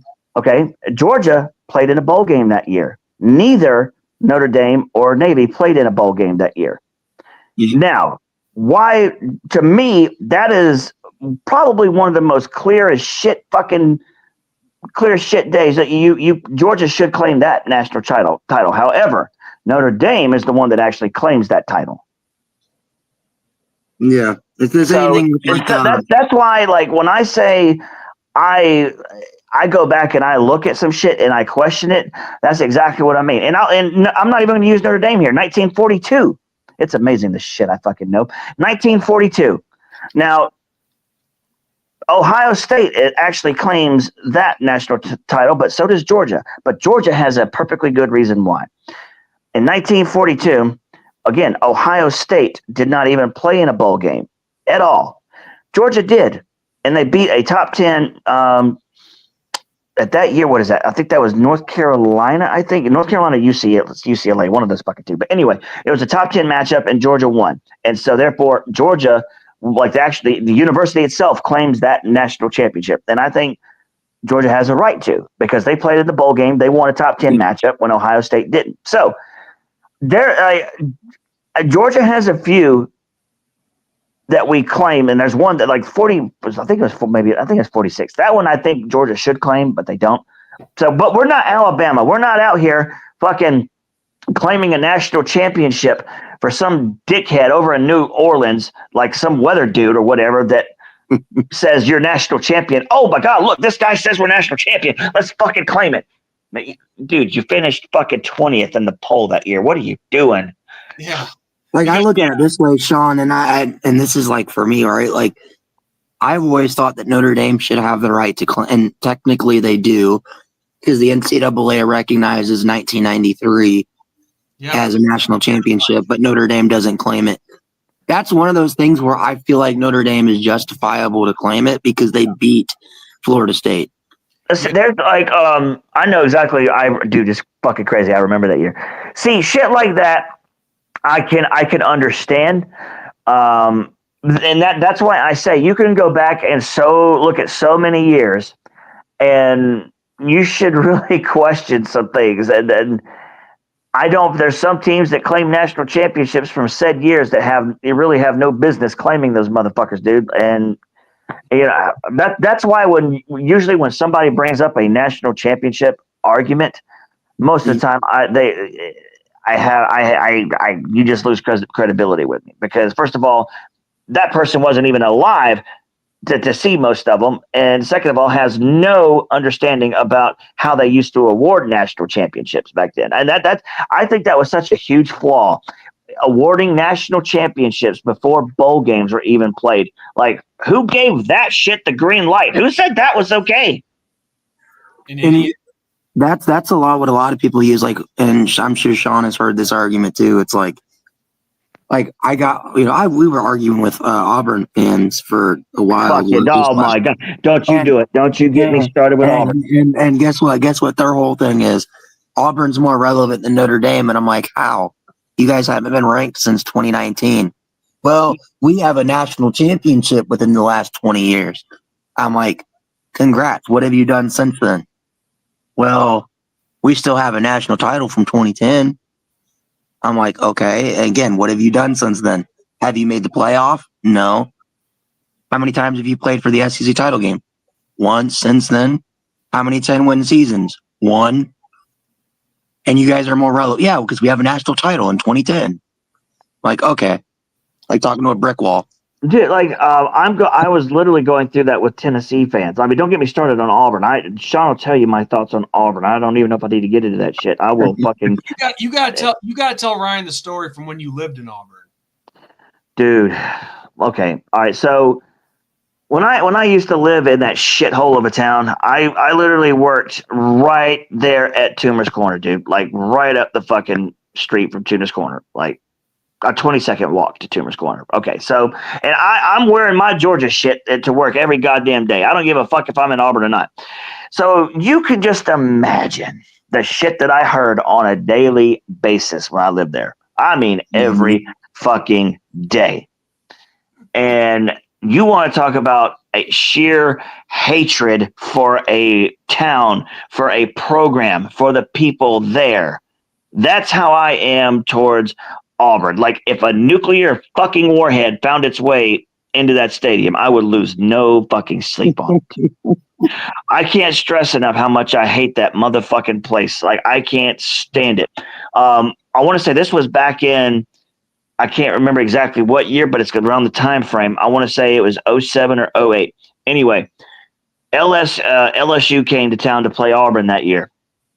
And one of the guys they had what's the Eagles name? Was it Spirit? Spirit was the Eagles name, the live mascot they had that flies around the fucking stadium. Anyway, the handler had Spirit, and they had him getting ready to get him, down to the field and everything. An LSU fan walks by and he sees it. This motherfucker dumps a whole ass fucking cup of beer on fucking Spirit the Eagle.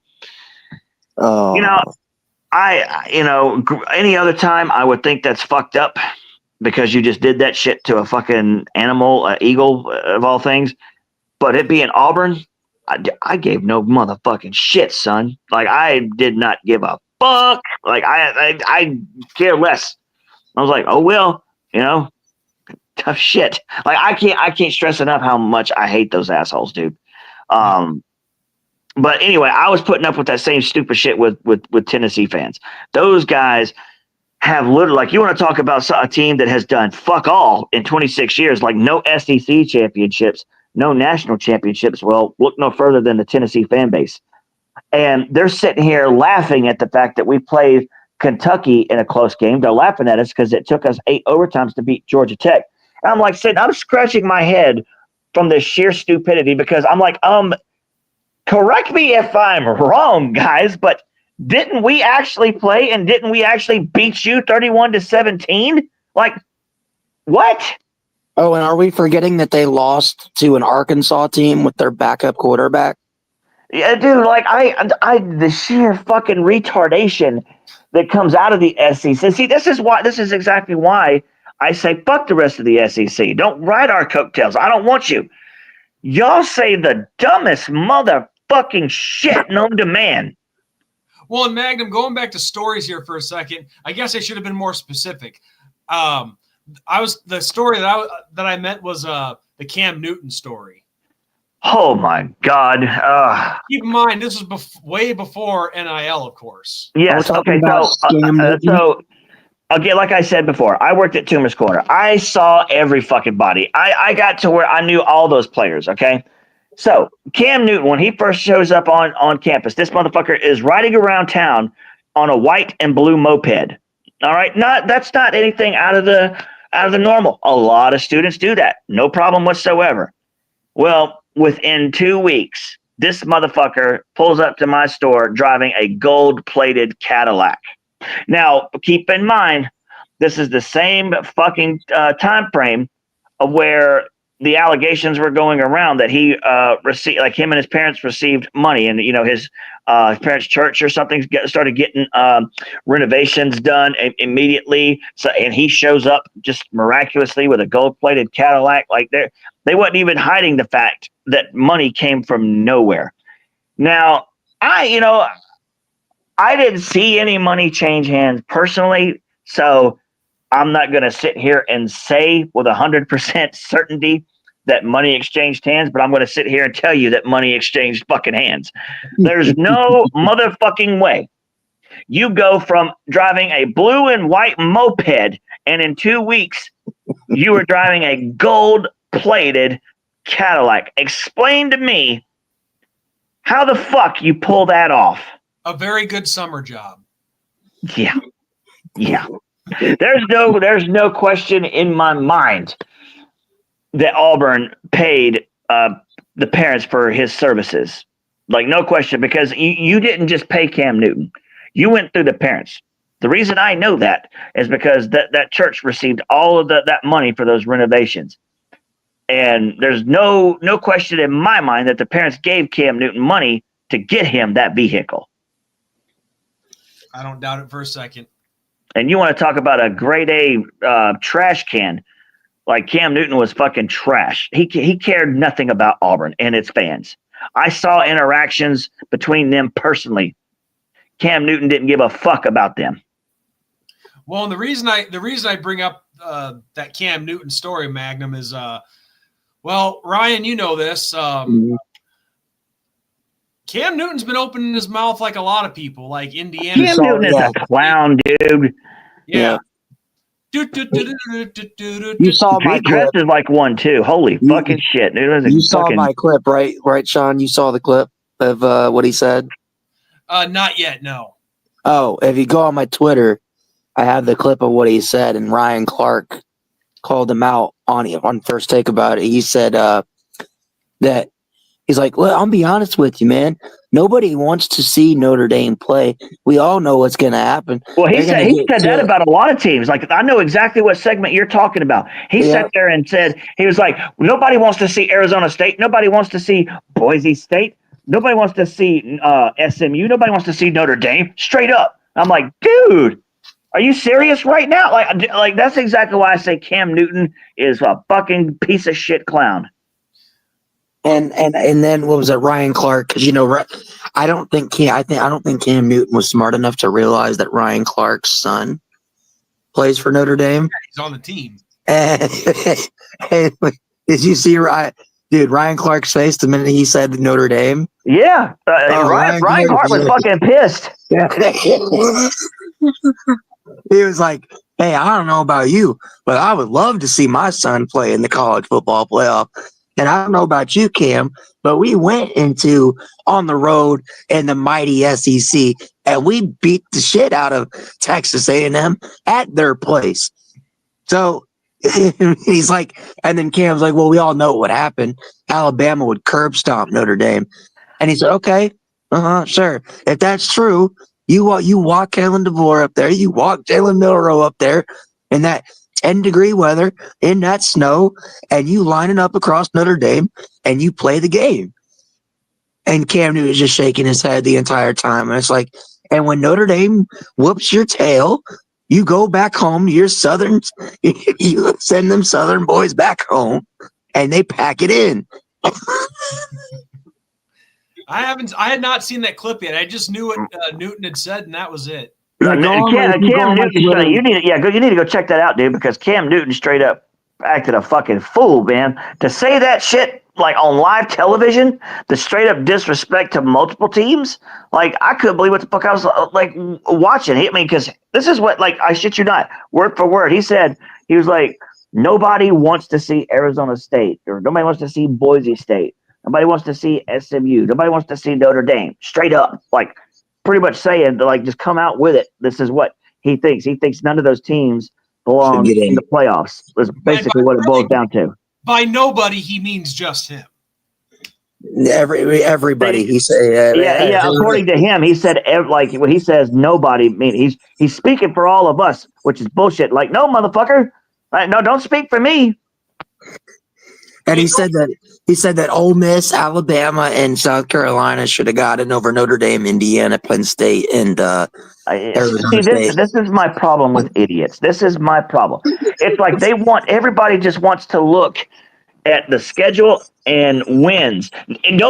Why are losses ignored? Why does nobody want to talk about the losses? That's what really pisses me off about all these arguments. It really don't matter who's making the arguments, whether it be fucking Cam Newton, Stephen A. Smith, whoever. Why is it you only look at the strength of schedule and then you look at the part where it says key wins? Why are losses not talked about? Because they're good losses. They're good losses. In what world is Vanderbilt and a shit Oklahoma team how is that a good loss? Like, somebody sit me down. Somebody fucking sit me down and explain to me, like I'm a complete babbling fucking retard. Explain to me in a language that I can understand why are losses ignored? I don't know. Wait a minute. Why was Deuce Knight wearing Indiana pants today? What the hell? I didn't see that. Yeah. Okay, that's just weird. That popped up on my timeline. Okay, that was kind of weird. Anyway, I don't know. I really, Magnum, to answer your question, I don't freaking know. They just want to piss and moan and cry that they're not in the playoffs, and they feel they should be. They feel they're entitled to that. We all watch ESPN. We see the list when they compare strength of schedule, and then they drop down and you see the spot where it says key wins. Okay. Let's add a loss column, guys. Let's look at the motherfucking losses, and let's look at how bad they were. Yeah. Like, I'm sorry, that matters. I don't give a shit who you played. did you motherfucking win? I mean, and did you lose to a shit fucking team? Okay, great. You beat a top 5 team. Oh, you turned around and you lost to 2 unranked teams? Yeah, I'm sorry. Let me make a note of that real quick. Why? That has to be taken into account. Yeah, I know. I just it's just bias, man. That's what it is. They basically just want it to be where losses don't matter and that spot should just be reserved for their teams or team. That's what it is. Sean, I tagged you in that, by the way, so you could see it. And I'm going to tell you something else. Like I know Tennessee is in the playoff. They lost to Arkansas, which is a very bad loss. If they would have had one other loss, like it'd be out. Tennessee would be out. Yep. Georgia, even though they're one of the best teams in the nation, if they would have lost to Georgia Tech, they most likely would have been out. Like, but that's the difference between Tennessee and Georgia. Well, and actually, Georgia would have got the automatic tie-in because we beat Texas. Yeah, never mind.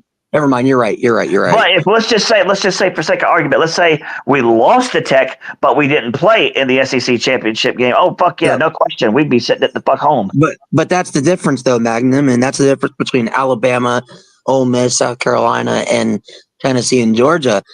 Georgia and Tennessee played the same strength of schedule that those 3 teams did, but they handled business against teams that they had to handle business against, with the exception of Tennessee with Arkansas.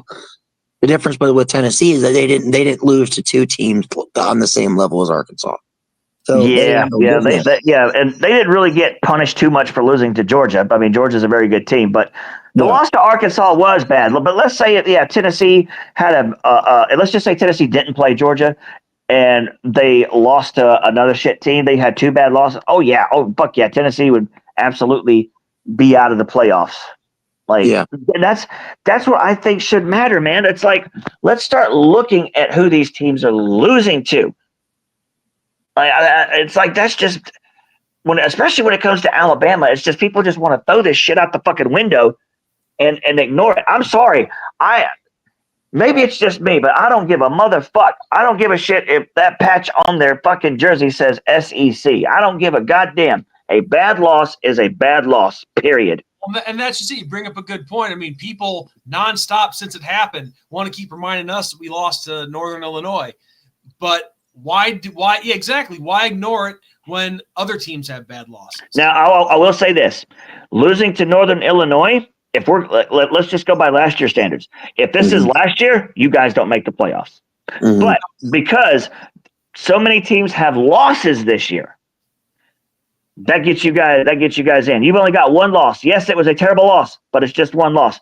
So many teams, Tennessee and Georgia, now SMU, fucking Clemson, Texas, all these guys have at least fucking 2 losses. Well, and not even that, it's not just that, Magnum, but also Notre Dame, if they would have lost a second game, they were most likely out of the playoff this year. That's the thing. Is like, I'll agree with that. They had no margin of error after the NIU game, right? So what did Notre Dame do when their backs were against the wall and they had to play playoff games basically since week 2? Well, I told Sean at the beginning of the season, I don't know if you heard this on the show or not, but me and Sean, we talked before the season and I looked at that schedule. I said the game that I think that's going to matter the most is that very first game. I said, if y'all beat A&M, y'all are going to the playoffs.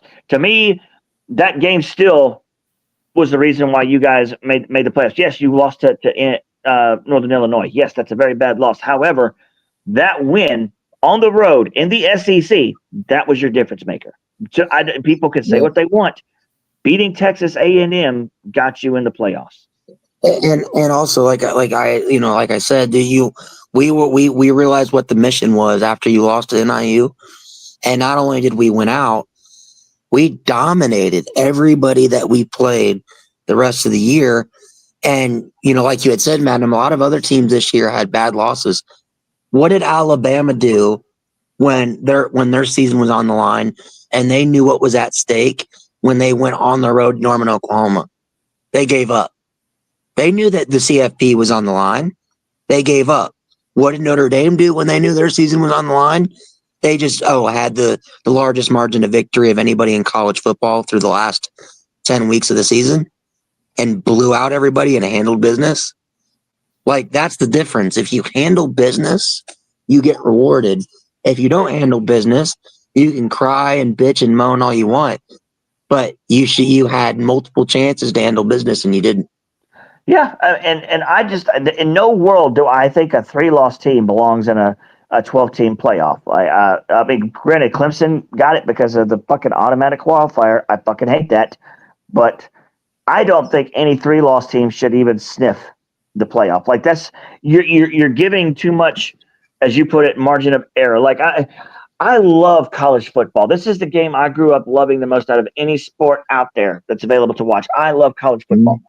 Every fucking game should matter. If when you start allowing, now if we expand to 14, 16 teams or whatever, it could happen. But right now, as a 12-team playoff, if you're allowing 3-loss teams in the playoffs, I think you're kind of there's not.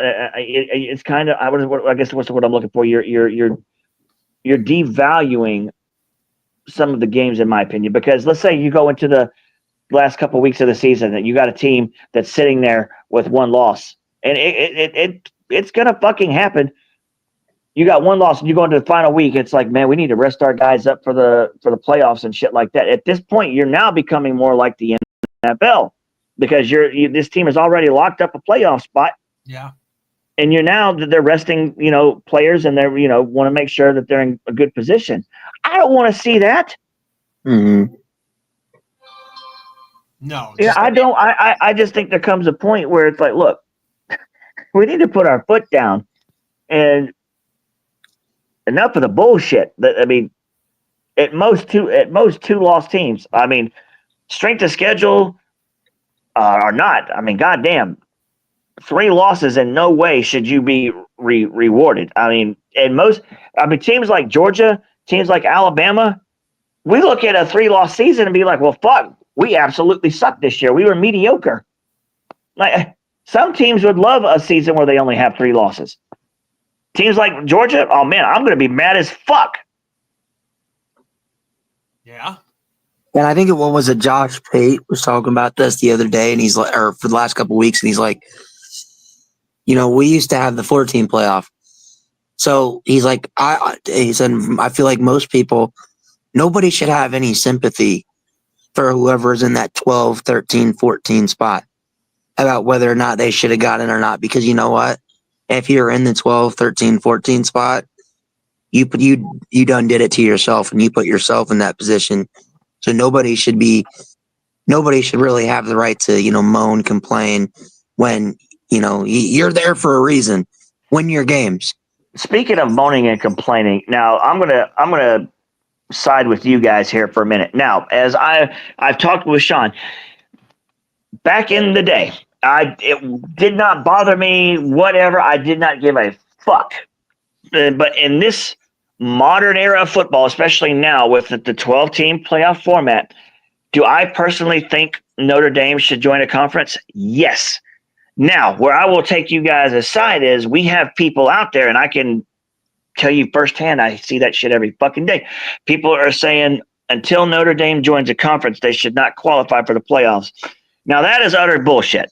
James. Because I don't give a fuck if Notre Dame is in a conference or not. Do I think they should be? Yes. However, they're still one of the 12 goddamn best teams. How the fuck are you going to sit here and say one of the 12 best teams does not deserve to get in just because they're not in a conference? No, fuck that shit.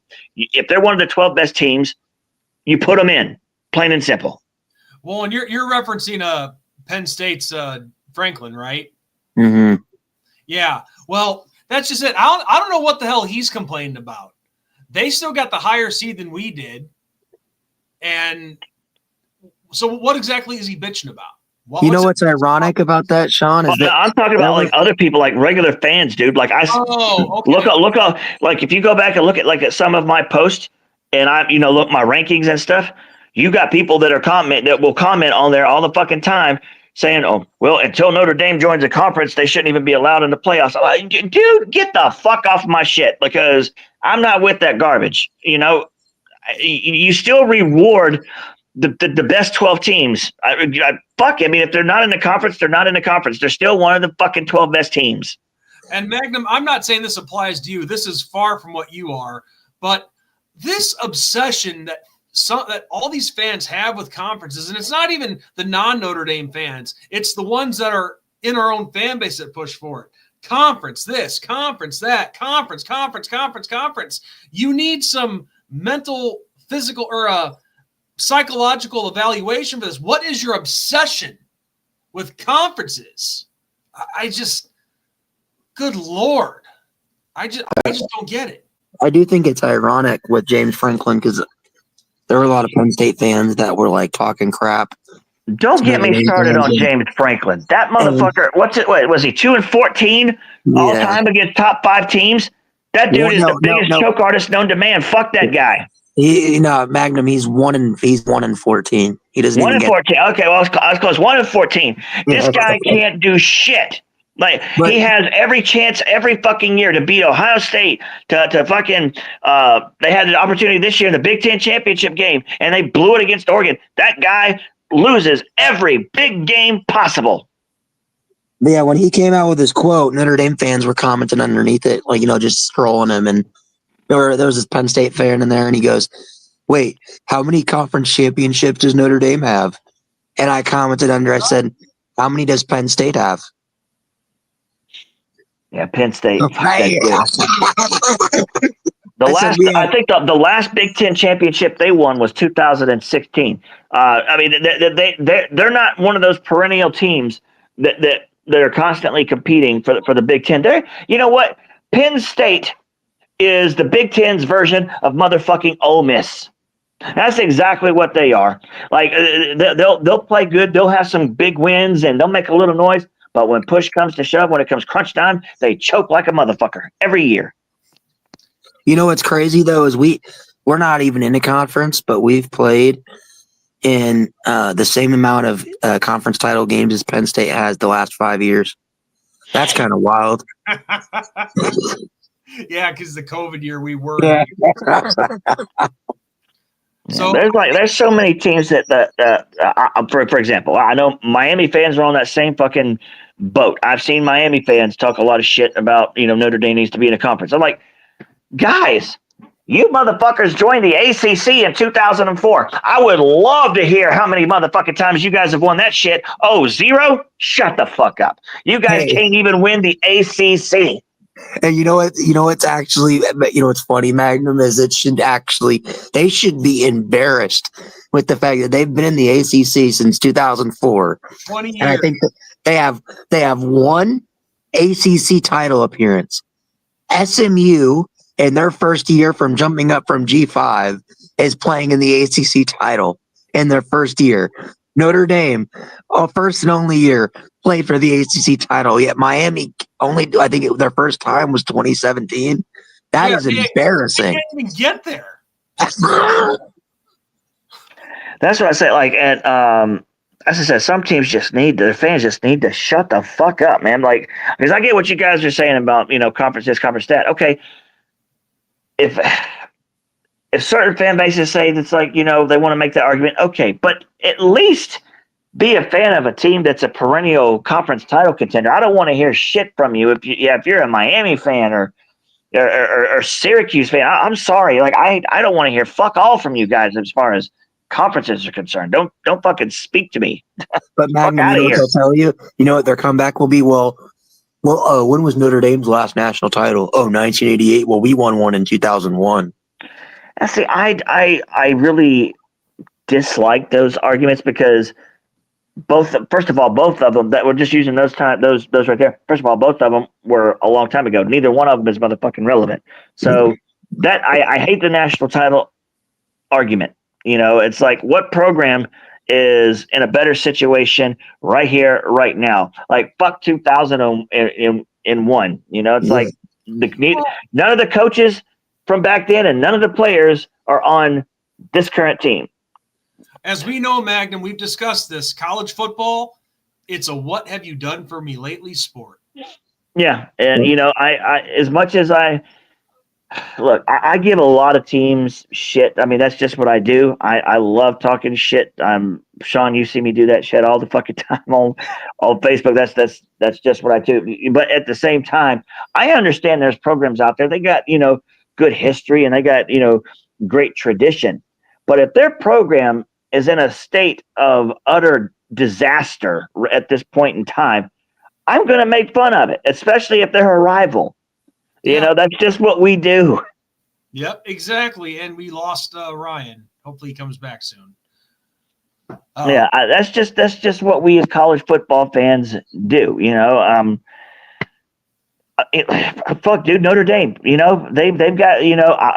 I know back in the day in my TTC days, I made the statement. Yeah, you guys got a history, all right. You got a history of being motherfucking losers. That's just me talking shit. But Notre Dame has a history. And they got a good tradition, And there was a period of time where Notre Dame was down and out, and so their rivals were talking shit. Okay, that happened. You're not winning. You better expect it. Yeah, I mean that's just it. It is what it is. I mean, Tennessee, they haven't won fuck all in 26 years, and you best believe I am going to give them shit. I mean, we had to go through the 90s, dude. Like, I can't a lot of people, unless you were a Georgia fan in the 90s, you can look up and look at our records from the 90s, but unless you were there, you don't understand how bad it was in the 90s being a Georgia fan. Like, it was utter terrible. We had to listen to Tennessee fans every fucking year, and now the shoe is on the other foot, and I have no sympathy for those assholes whatsoever, especially when those dickheads started cheering. Remember Chubb? Remember when Nick Chubb got hurt and those dickheads started cheering? Yeah. Yeah. Ever since then, I care nothing for that program whatsoever. Like, as far as like Auburn is concerned, they are right up under Auburn as far as like sheer hatred. Like, when you cheer for, I don't give a fuck if they're a rival or not. When you cheer for a player being injured, oh, we're gonna have problems. I don't care if it's the most hated rival on our schedule. I'm never cheering for a guy to get hurt ever. No, because that's a guy who could be. I mean, I don't know how to say this without it sounding bad, but this could be the only way that this guy is going to be able to support his family. Yeah, it's a sad reality, but a reality nonetheless with some guys out there. Yeah, I mean, you're right. I mean, that's it. That could be as a meal ticket. Trying to get to the NFL and provide for his family. And these motherfuckers are going to sit here and laugh at the fact he just blew his fucking knee out. I can't tell you. Dude, every time I think about that, I can still remember it like it was yesterday. Oh my God! Oh man! It just puts me in a state of pissed off whenever I think about it, because I can still picture in my head of them showing the crowd and they're fucking cheering while fucking Chubb is on the sideline getting his fucking knee tended to because that shit folded up like a pretzel. It was bad. I remember. Damn. But yeah, I literally I have no respect for Tennessee. Now I know some Tennessee fans that that have been good folks, like Bill Fervalls. Bill's a good dude. And we just recently lost BBD, and I love BBD to death. Good Tennessee fans. But I'm speaking mostly on a generalization here. That most of them are fucking dickheads. I gotcha. I understand what you mean. There's always good that comes from somewhere. I mean, I hate Michigan State. My history with them. Oh my God, yeah, I met some people in their fan base that are good people, and even they were disturbed to hear about all that. Dude, that shit was wild, dude. I still remember some of those stories you were telling me, man. Dude, that Michigan State message board, that shit was out of control back then. Well, all I know is this: it's been 15 years. I'm still standing. They're not. Which I'm not saying I'm pretty sure the board is still there. It's still up. Oh yeah. but they've all disappeared. Well, look at the state of their program now too. Like, yeah. Well, I remember one of the sickest things about them that they used to make fun of Notre Dame about, and the fact they would even make fun of this, and maybe I wouldn't even call it making fun, but just they acted like they were so offended by it. But in Brian Kelly's first season, and I wanted to get back to something else real quick, but I'll tell this story since I brought it up. So many of them, when in Brian Kelly's first season, we had that one kid pass away in a scissor lift accident when it tipped over in strong winds, and they were all calling Brian Kelly a murderer, and this one fat lawyer dude from that page, whose name is Artie, he would refer to the University of Notre Dame as the University of Negligent Death, and they act like they gave a damn so much. And then also that same year, that was when there was rape allegations with this one girl, Lizzie something, I forget her last name, but she had a rape allegation against who turned out to be Prince Shembo, linebacker. I think he went to play for the Falcons, didn't he? I think that name don't sound familiar. Shit, dude, I'm trying my best, but I don't recall that name. Anyway, maybe he went to a different team. I don't know. But anyway, she had she accused him of rape, and whether he actually did it, I don't know. I'm not calling her a liar, but she ended up committing suicide. And so anyway, you hear all the disgusting comments about, oh, Notre Dame covers up rape, and they murder innocent kids, and Brian Kelly should be arrested for murder. And I'm just thinking, like, you people don't give two fucks about that kid or this girl. No, but then they're just using that as a mean to talk trash about your program. That's all that is.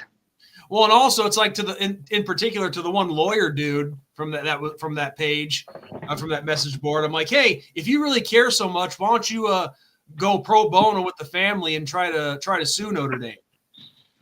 Get with the Sullivan family, the family of Declan Sullivan, who was the videographer who died in the lift accident. Why don't you get with him or with his family and sue the university? No, you're not going to do that because you really don't give a shit about it. Yeah.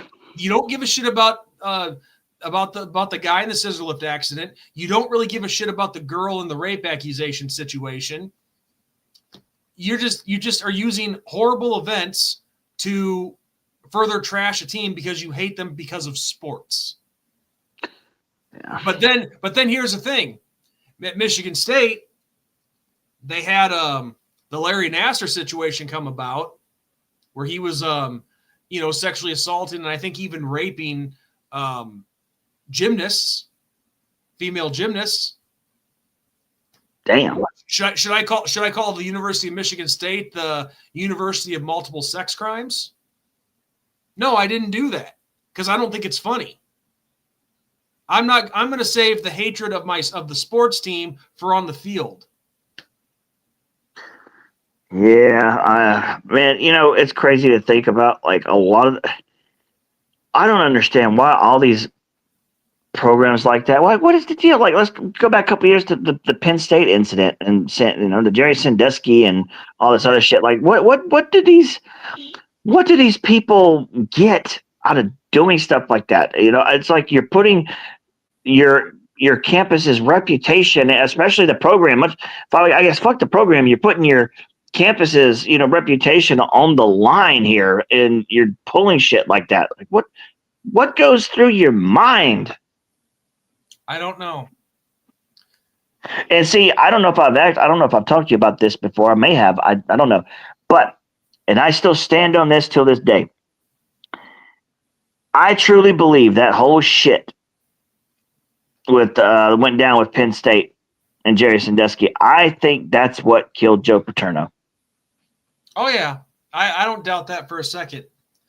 It's because it's not really surprising that once he was out, he died just a couple months later, dude. Yeah, it was very short. It was not long after that he passed away. Yeah. I literally think that shit killed him. Yeah, I'm sure it did too. And yeah, I mean, now granted, Bear Bryant, he passed away 4 months after coaching his last game. And granted, there was no scandal with him. But, in his case, he. Well, the thing is, Joe Paterno, he still planned on coaching. It was just because of this, the whole, scandal with Jerry Sandusky that he had no choice but to step down. Like, he actually planned on continuing to coach. Yeah, and that's just it. These guys, they don't know. They really don't know what to do with themselves when they retire. A lot of them, because it's what they live for. Coaching's what they live for. I mean, well, not all of them, but I'm just saying. There's the real hardcore ones that really it is their life. Yeah. And so yeah, when this all came about with the Sandusky thing, yeah, it killed Paterno. You could tell it did. Yeah, man. I'm going to stand on that. I'm just going to stand on that to the day I die, dude. Like, I truly believe that whole fucking scandal. That's what did Joe Paterno in. I really believe that. And I forget the details, but how much he knew exactly, I'm not sure. But well, my thought process on that is, I mean, none of us know for sure, but this is just common sense speaking here. As long as that shit went on, are we really led to believe the head coach of that program knew nothing? I really don't think anybody can convince me that Joe Paterno didn't know a fucking thing. No. He knew something, dude. And I think that's why he ended up stepping down with no resistance. And he knew. Something had to have reared its ugly head at some point. There had to have been something that he knew was off, at the very least. Now, I mean, I don't know if this is true, but there again, for as long as this shit supposedly went on, I don't want to say this is 100% true because we just don't fucking know, but I am almost 100% certain that Paterno helped cover some shit up, dude. I mean, come on, like one of his closest coaching staff buddies was doing this shit. I mean, can't nobody convince me that he didn't at least know of some of it that was going on. And I can almost bet that he helped cover some shit up. That's how it stayed swept under the rug for so long. Yeah, you can't just. I agree. You can't say that he didn't know something. I don't know. I really don't know. I'm just going off of like common sense, dude. Like, because I mean, we wasn't there. We don't know for sure. And Paterno died very soon after, so we'll never know what he knew. But I'm just going off of common sense. As long as that shit was going on, for the head coach of that university to not know anything, bro, like I wasn't born yesterday. No. But not switching gears here, but something that I wanted to comment on before, when we were talking about, when your program's in a down period and not doing so hot, shit talk is to be expected when you're not winning, when, you're in the shitter. And that's how it was for Notre Dame for 12 years. Because once Holtz retired, we had Bob Davie for 5 years. We had Ty Willingham for 3.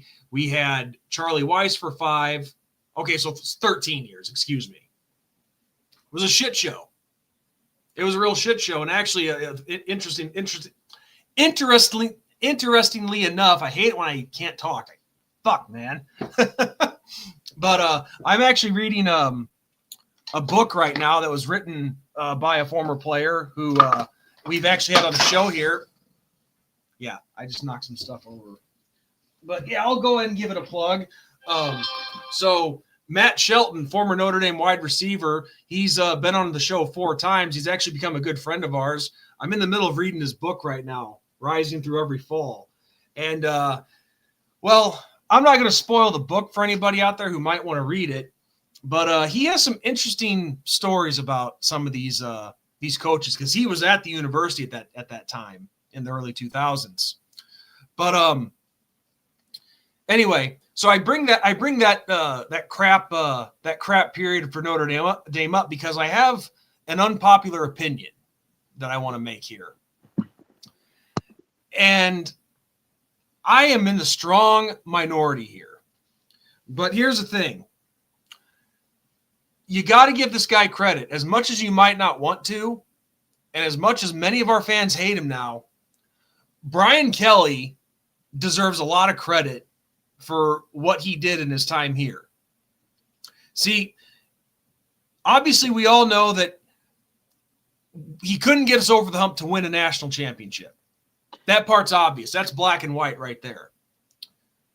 But considering where the Notre Dame football program was before he got here and where he got it to, places that we had not sniffed in years, the number one ranking, a spot in the college football championship, the national championship game, and so on. You got to give the man credit. He's an asshole. He slacked on recruiting. He's not a very personable guy. That part's all true. But you cannot take away what he did do as a coach and the success that he did have and getting this program back to relevancy. See, you feel the same towards Brian Kelly. Like it's the same way I feel towards Mark Richt because I love Mark Richt. I mean, like I said, we absolutely sucked in the 90s. And when Mark Richt was hired, like within just 2 years, like we were winning an SEC championship. And then another couple of years, we won another SEC championship. So he came in and basically immediately turned us around. But did we ever win a national championship with him? No. But he got us back to relevance. The same thing what Brian Kelly did with Notre Dame. He got you guys back to relevance. Like anytime that you can at least compete and have your name brought up with the term national championship, you're doing something right. Exactly. But because of how he left it, I'll be the first to admit it. I did a video on it. I hated how he left us. Oh yeah. I mean, I can understand that. just left in pretty much in the middle of the night, talks to his players for like a minute, telling them that he was leaving. Shitty way to leave. And I don't blame people for hating him for that. But despite the hate for him doing that, which is justified, you have got to give him credit for the good things that he did do here. I mean, because before him, the only time people were talking about Notre Dame, with the exception of a few good years in there, most of the time people are saying Notre Dame's overrated, Notre Dame's trash, Notre Dame sucks. It was mostly all negative. I mean, now when I say good years, I mean, yeah, we had the success with, Charlie Weiss had the success with Brady Quinn and all those guys. And, Bob Davie had a couple of, let's see. He had an appearance in the BCS game. Ty Willingham had a 10-win season. So there were some flashes of good in there, but overall it was a crap period. Brian Kelly got us past that part. Because sometimes as crazy as this sounds, I'm not making an excuse because the goal is to win national championships. Without question. I'm not denying that. But sometimes you have to start with getting back to relevancy. Oh, yeah. Oh, yeah. I mean, you ain't going to go from not being relevant to just winning a national championship. That ain't how it works. I mean, look, I guess a really good example right now, let's fucking use Tennessee, okay? Tennessee has been god-awful the last decade, okay? They hire Josh Heupel, and now he's starting to pop off a couple 10-win seasons in a row. He is slowly getting Tennessee back to relevance. Now, will they end up making the national championship game in the next couple of years? That remains to be seen. However, there was no way in hell Tennessee was going to be bad for a decade and just immediately, boom, national championship status. That ain't how it works. You have to build the program. You got to build it. And that's what Brian Kelly did for Notre Dame. Now, you're right. He absolutely got his shit pushed in when he played Alabama for that national title game, but he got there, and Notre Dame hadn't been there in a very long time. And in order to get there, you have to build the program. You got to get the right coaches in there. Then you get the right schemes put in there. Then you got to recruit the players for the scheme that you want. Like, there's a whole lot to go into it. Exactly. And yes, I can't say this enough. Some guys are shitty people. He was an asshole. My Uncle Jim, who worked with him, said that because my uncle worked with Lou Holtz. He worked with every coach since Lou Holtz, and between Lou Holtz and Brian Kelly, he worked with all those coaches. And he said all of them, including Lou Holtz, had their big time prick moments.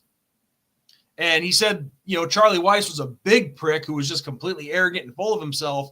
But he said, hands down, Brian Kelly was the biggest prick of a coach he'd ever worked with. But he also said this. He said, however, he is a very damn good coach. And that showed. That part did show. Now, did he do everything right? No. But again, when a coach succeeds, no matter what kind of person they are, whether they're an asshole, players coach, whatever, they deserve credit for that body of work. Yeah, what he did at Notre Dame, he definitely deserves credit for that. Now, well, all these fans that hate him, that always put this hate on him, I tell them, well, what would you rather had? Brian Kelly being an asshole and getting us double-digit wins and shots at major bowl games and national championships, or would you rather have 13 more years of the previous garbage before? Yeah. I'd rather deal with the asshole and win. Yeah, that's one of the reasons why, like I said, I love Mark Richt to death. He got us back to relevance. We got a couple SEC championships. Like, we won a lot of football games. Mark Richt was definitely a player's coach. Didn't show a lot of emotion on the sideline. Very calm, cool, collected, that type of coach. I love Kirby. I love his passion. I love the energy he brings. That's what like a big time program really, really needs to get to that next level. You got to push your players, and Kirby is a master of doing that. Like, I love the coach that is going to be an asshole at times. You got to have it. You got to have a coach that can be that asshole at times. Yeah. Yeah, you definitely need that asshole. And Kirby is definitely. I love Kirby too. Kirby is one of the most petty head coaches out there, and I absolutely love it. And I'm here for every motherfucking minute of it. I love Kirby's pettiness. It's that attention to detail, man. I just like how he's not afraid to call shit out. Like, remember back in the day, how many coaches would you see that would blatantly call out officials? Not many. You didn't really see that a lot. Oh, but Kirby gives zero fucks. He straight up called that shit out.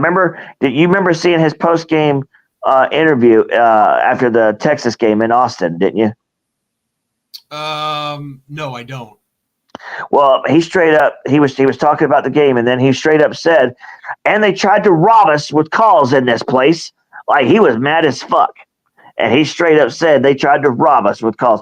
Like, you didn't see that a whole lot. And then after we won the SEC championship game, he called out the SEC commissioner, Greg Sankey.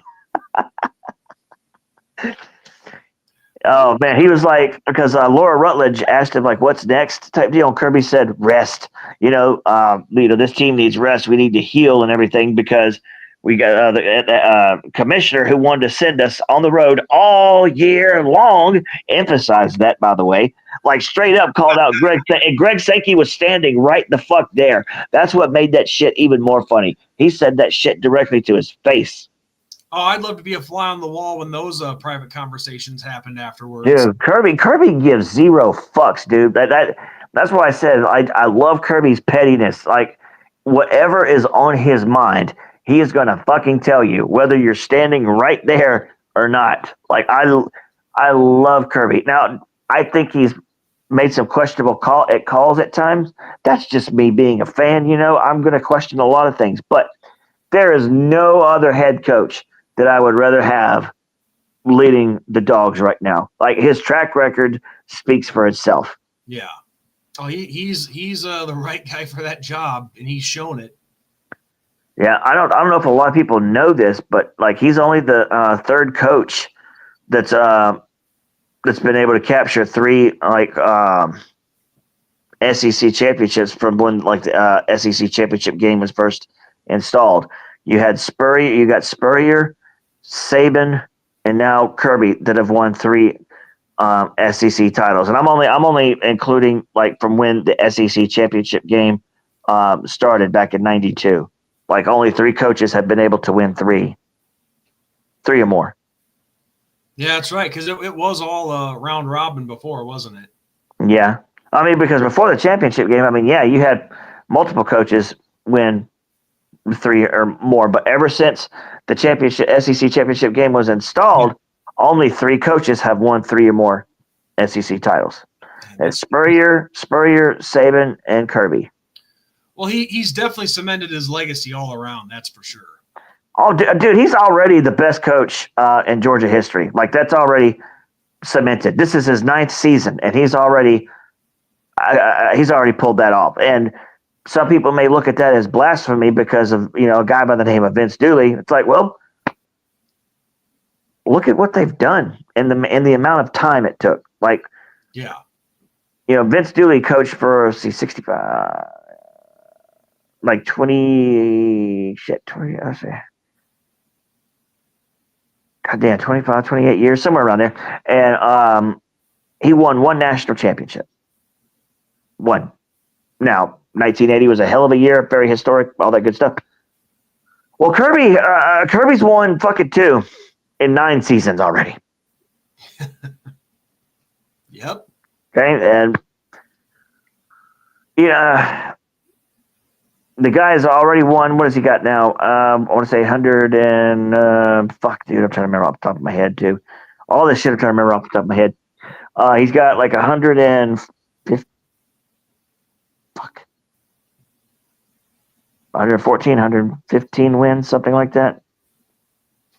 And he's got 17, 18 losses in 9 seasons. Like, at the pace he's going right now, like, he's going to destroy Dooley's win mark.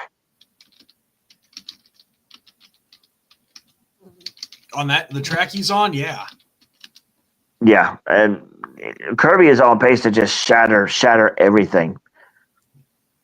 He's already won more SEC titles than Mark Richt did in 15 seasons. Mark Richt won 2 SEC titles in 15 seasons. Kirby just won his 3rd in his 9th season.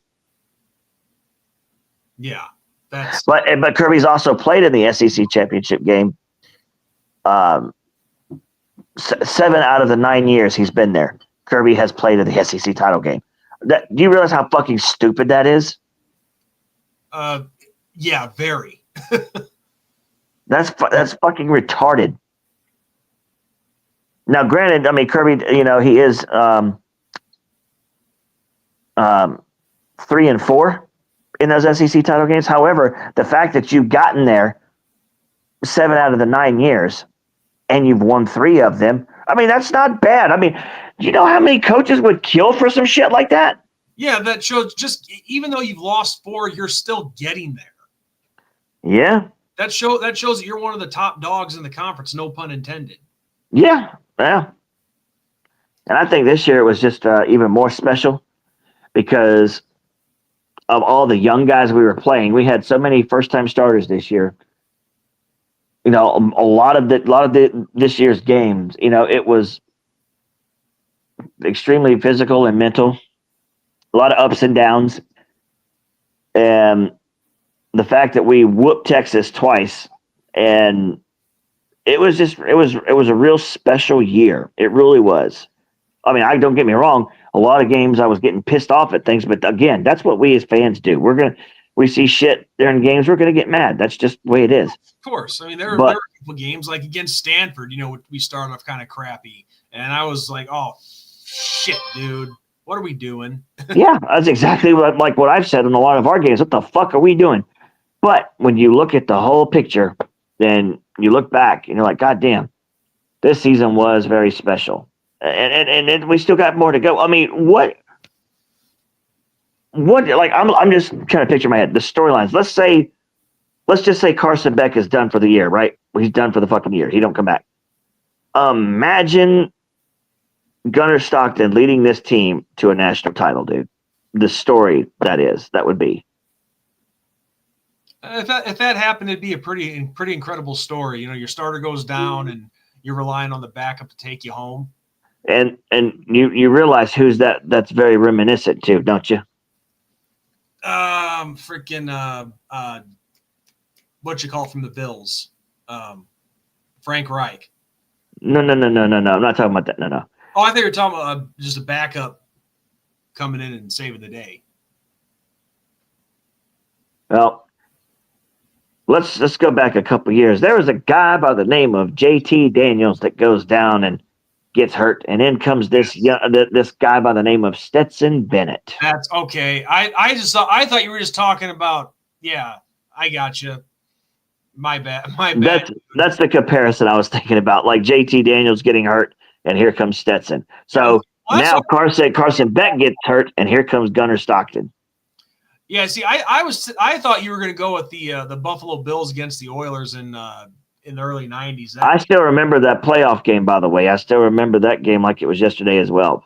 Yeah, and apparently 1 million people were in attendance because they kept coming back in once the Bills started coming back. But no, you're right. You're absolutely right. Stetson Bennett did come in for Daniels and Gunnar Stockton is a lot like Stetson in the fact that he is also a dual threat quarterback. The guy has wheels. Yeah. So, like, there's a lot of similarities in their game, and there's a lot of similarities of how they got on the field. Right. You're right. When you look at it that way, you're absolutely correct. But yeah, I guess I wasn't even thinking about Stetson there for a second. But yeah, well, that's the analogy I was using. But we'll have to wait and see what happens. You know, got a long way to go, and we'll just see how everything plays out. Yep, exactly. Well, dude, I think this is a good place to call it for the stream. Thank you so much, dude, for coming on. It was a blast, and I think everybody who showed up to watch was not disappointed. Fuck yeah, dude! Always fun doing this shit. All they have to do is see your passion, and everybody. I hope all you people come back that are still watching, because we have 4 that are still watching us. Well, I try to bring the energy and the passion and everything, and I hope I stayed entertaining to. Oh, goddamn! Daughter dropped something. I hope I stayed entertaining to the people who watched. I know I can be an absolute fucking retard sometimes, but I like to think people enjoy that. Well, no, you're passionate. You have the love for your team, the love for the sport. The only thing that would have made it better is if Mikey showed up. Oh my God! Yeah, I would have definitely went in dry on that motherfucker. With no lube. Yeah. Yeah. All I know is, but like I said, you gotta have the balls to show up and do this. Yeah. And clearly that guy doesn't. And it's not like he's the only moron that I've ever dealt with in the 15 years I've been doing YouTube. It's just you get these big mouth pieces of crap that they can talk a great game behind a keyboard and behind a picture, but they don't have the balls to come face you. And I'm sorry. No, this is not in person, face to face, but it's the next best thing. Yeah, I mean that's next best thing. If he had any fucking nuts, he would have showed up and at least said what he had to say, But I guess that's what we get trying to fuck around with Indiana fans, a bunch of fucking pussies. Yeah, it's like I said at the start of the stream. Where were all these fans? Before Sunday, where were all of them? It's only been this week that they come out and start running their mouths. Yeah, I mean it's just. Uh-oh, we lost him, folks. Stuff happens, though. I'll give him another minute, see if he comes back, so we can say, so we can cast off properly.